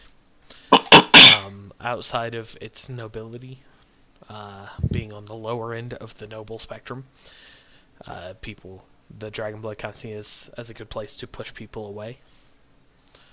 So, that tends to be what happens. But,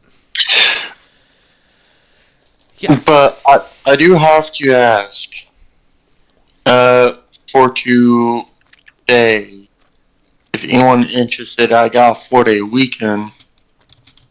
Oh, yeah, no, I've got Monday off. You got Monday off? Yeah. Blake? I know they don't got any days off, but are you willing to spend a couple hours? I don't think I'll be able to, Harry. Won't be home like at all.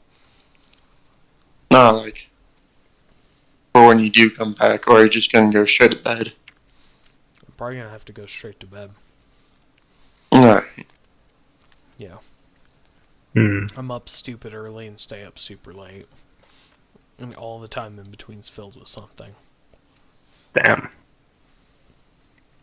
Well, like, the days I technically have off from school is Tuesday, Thursdays, and I spend those days doing homework, and I drive Kaya to school. So, I'm at school till like 3:15 anyway, and then I go to work. Wow. I'll be back on Thursday, because I don't work on Thursday because I have a banquet, but she works close, so, and the banquet isn't until 5:30, so if you're on Thursday, I'll be around, but, yeah, just let me know. As for the rest of the week, though, yeah, you're fucked. I'm in quarantine, so if any of you want to find a creative way to waste time, I'm down. Yeah. You can always have fun and fuck with your characters, too, and play against each other and see how your builds work. But, hey, I am excited, though, for next Friday, well, probably Saturday. And Yeah. I will leave this music on, so if you ever need a cool place to chill, just come in here and just listen to some jams. But, or, be a normal human being and go to YouTube. Yeah. But, Nope. yeah, no. I will see you guys next week. Probably. Perfect. Yeah, bye. Bye. And all the people back home, thank you for coming. I know this stream was different, really weird, probably not even worth watching. But this could be really cool to set up the future. So if you did watch, cool. If you didn't, I understand. Take care.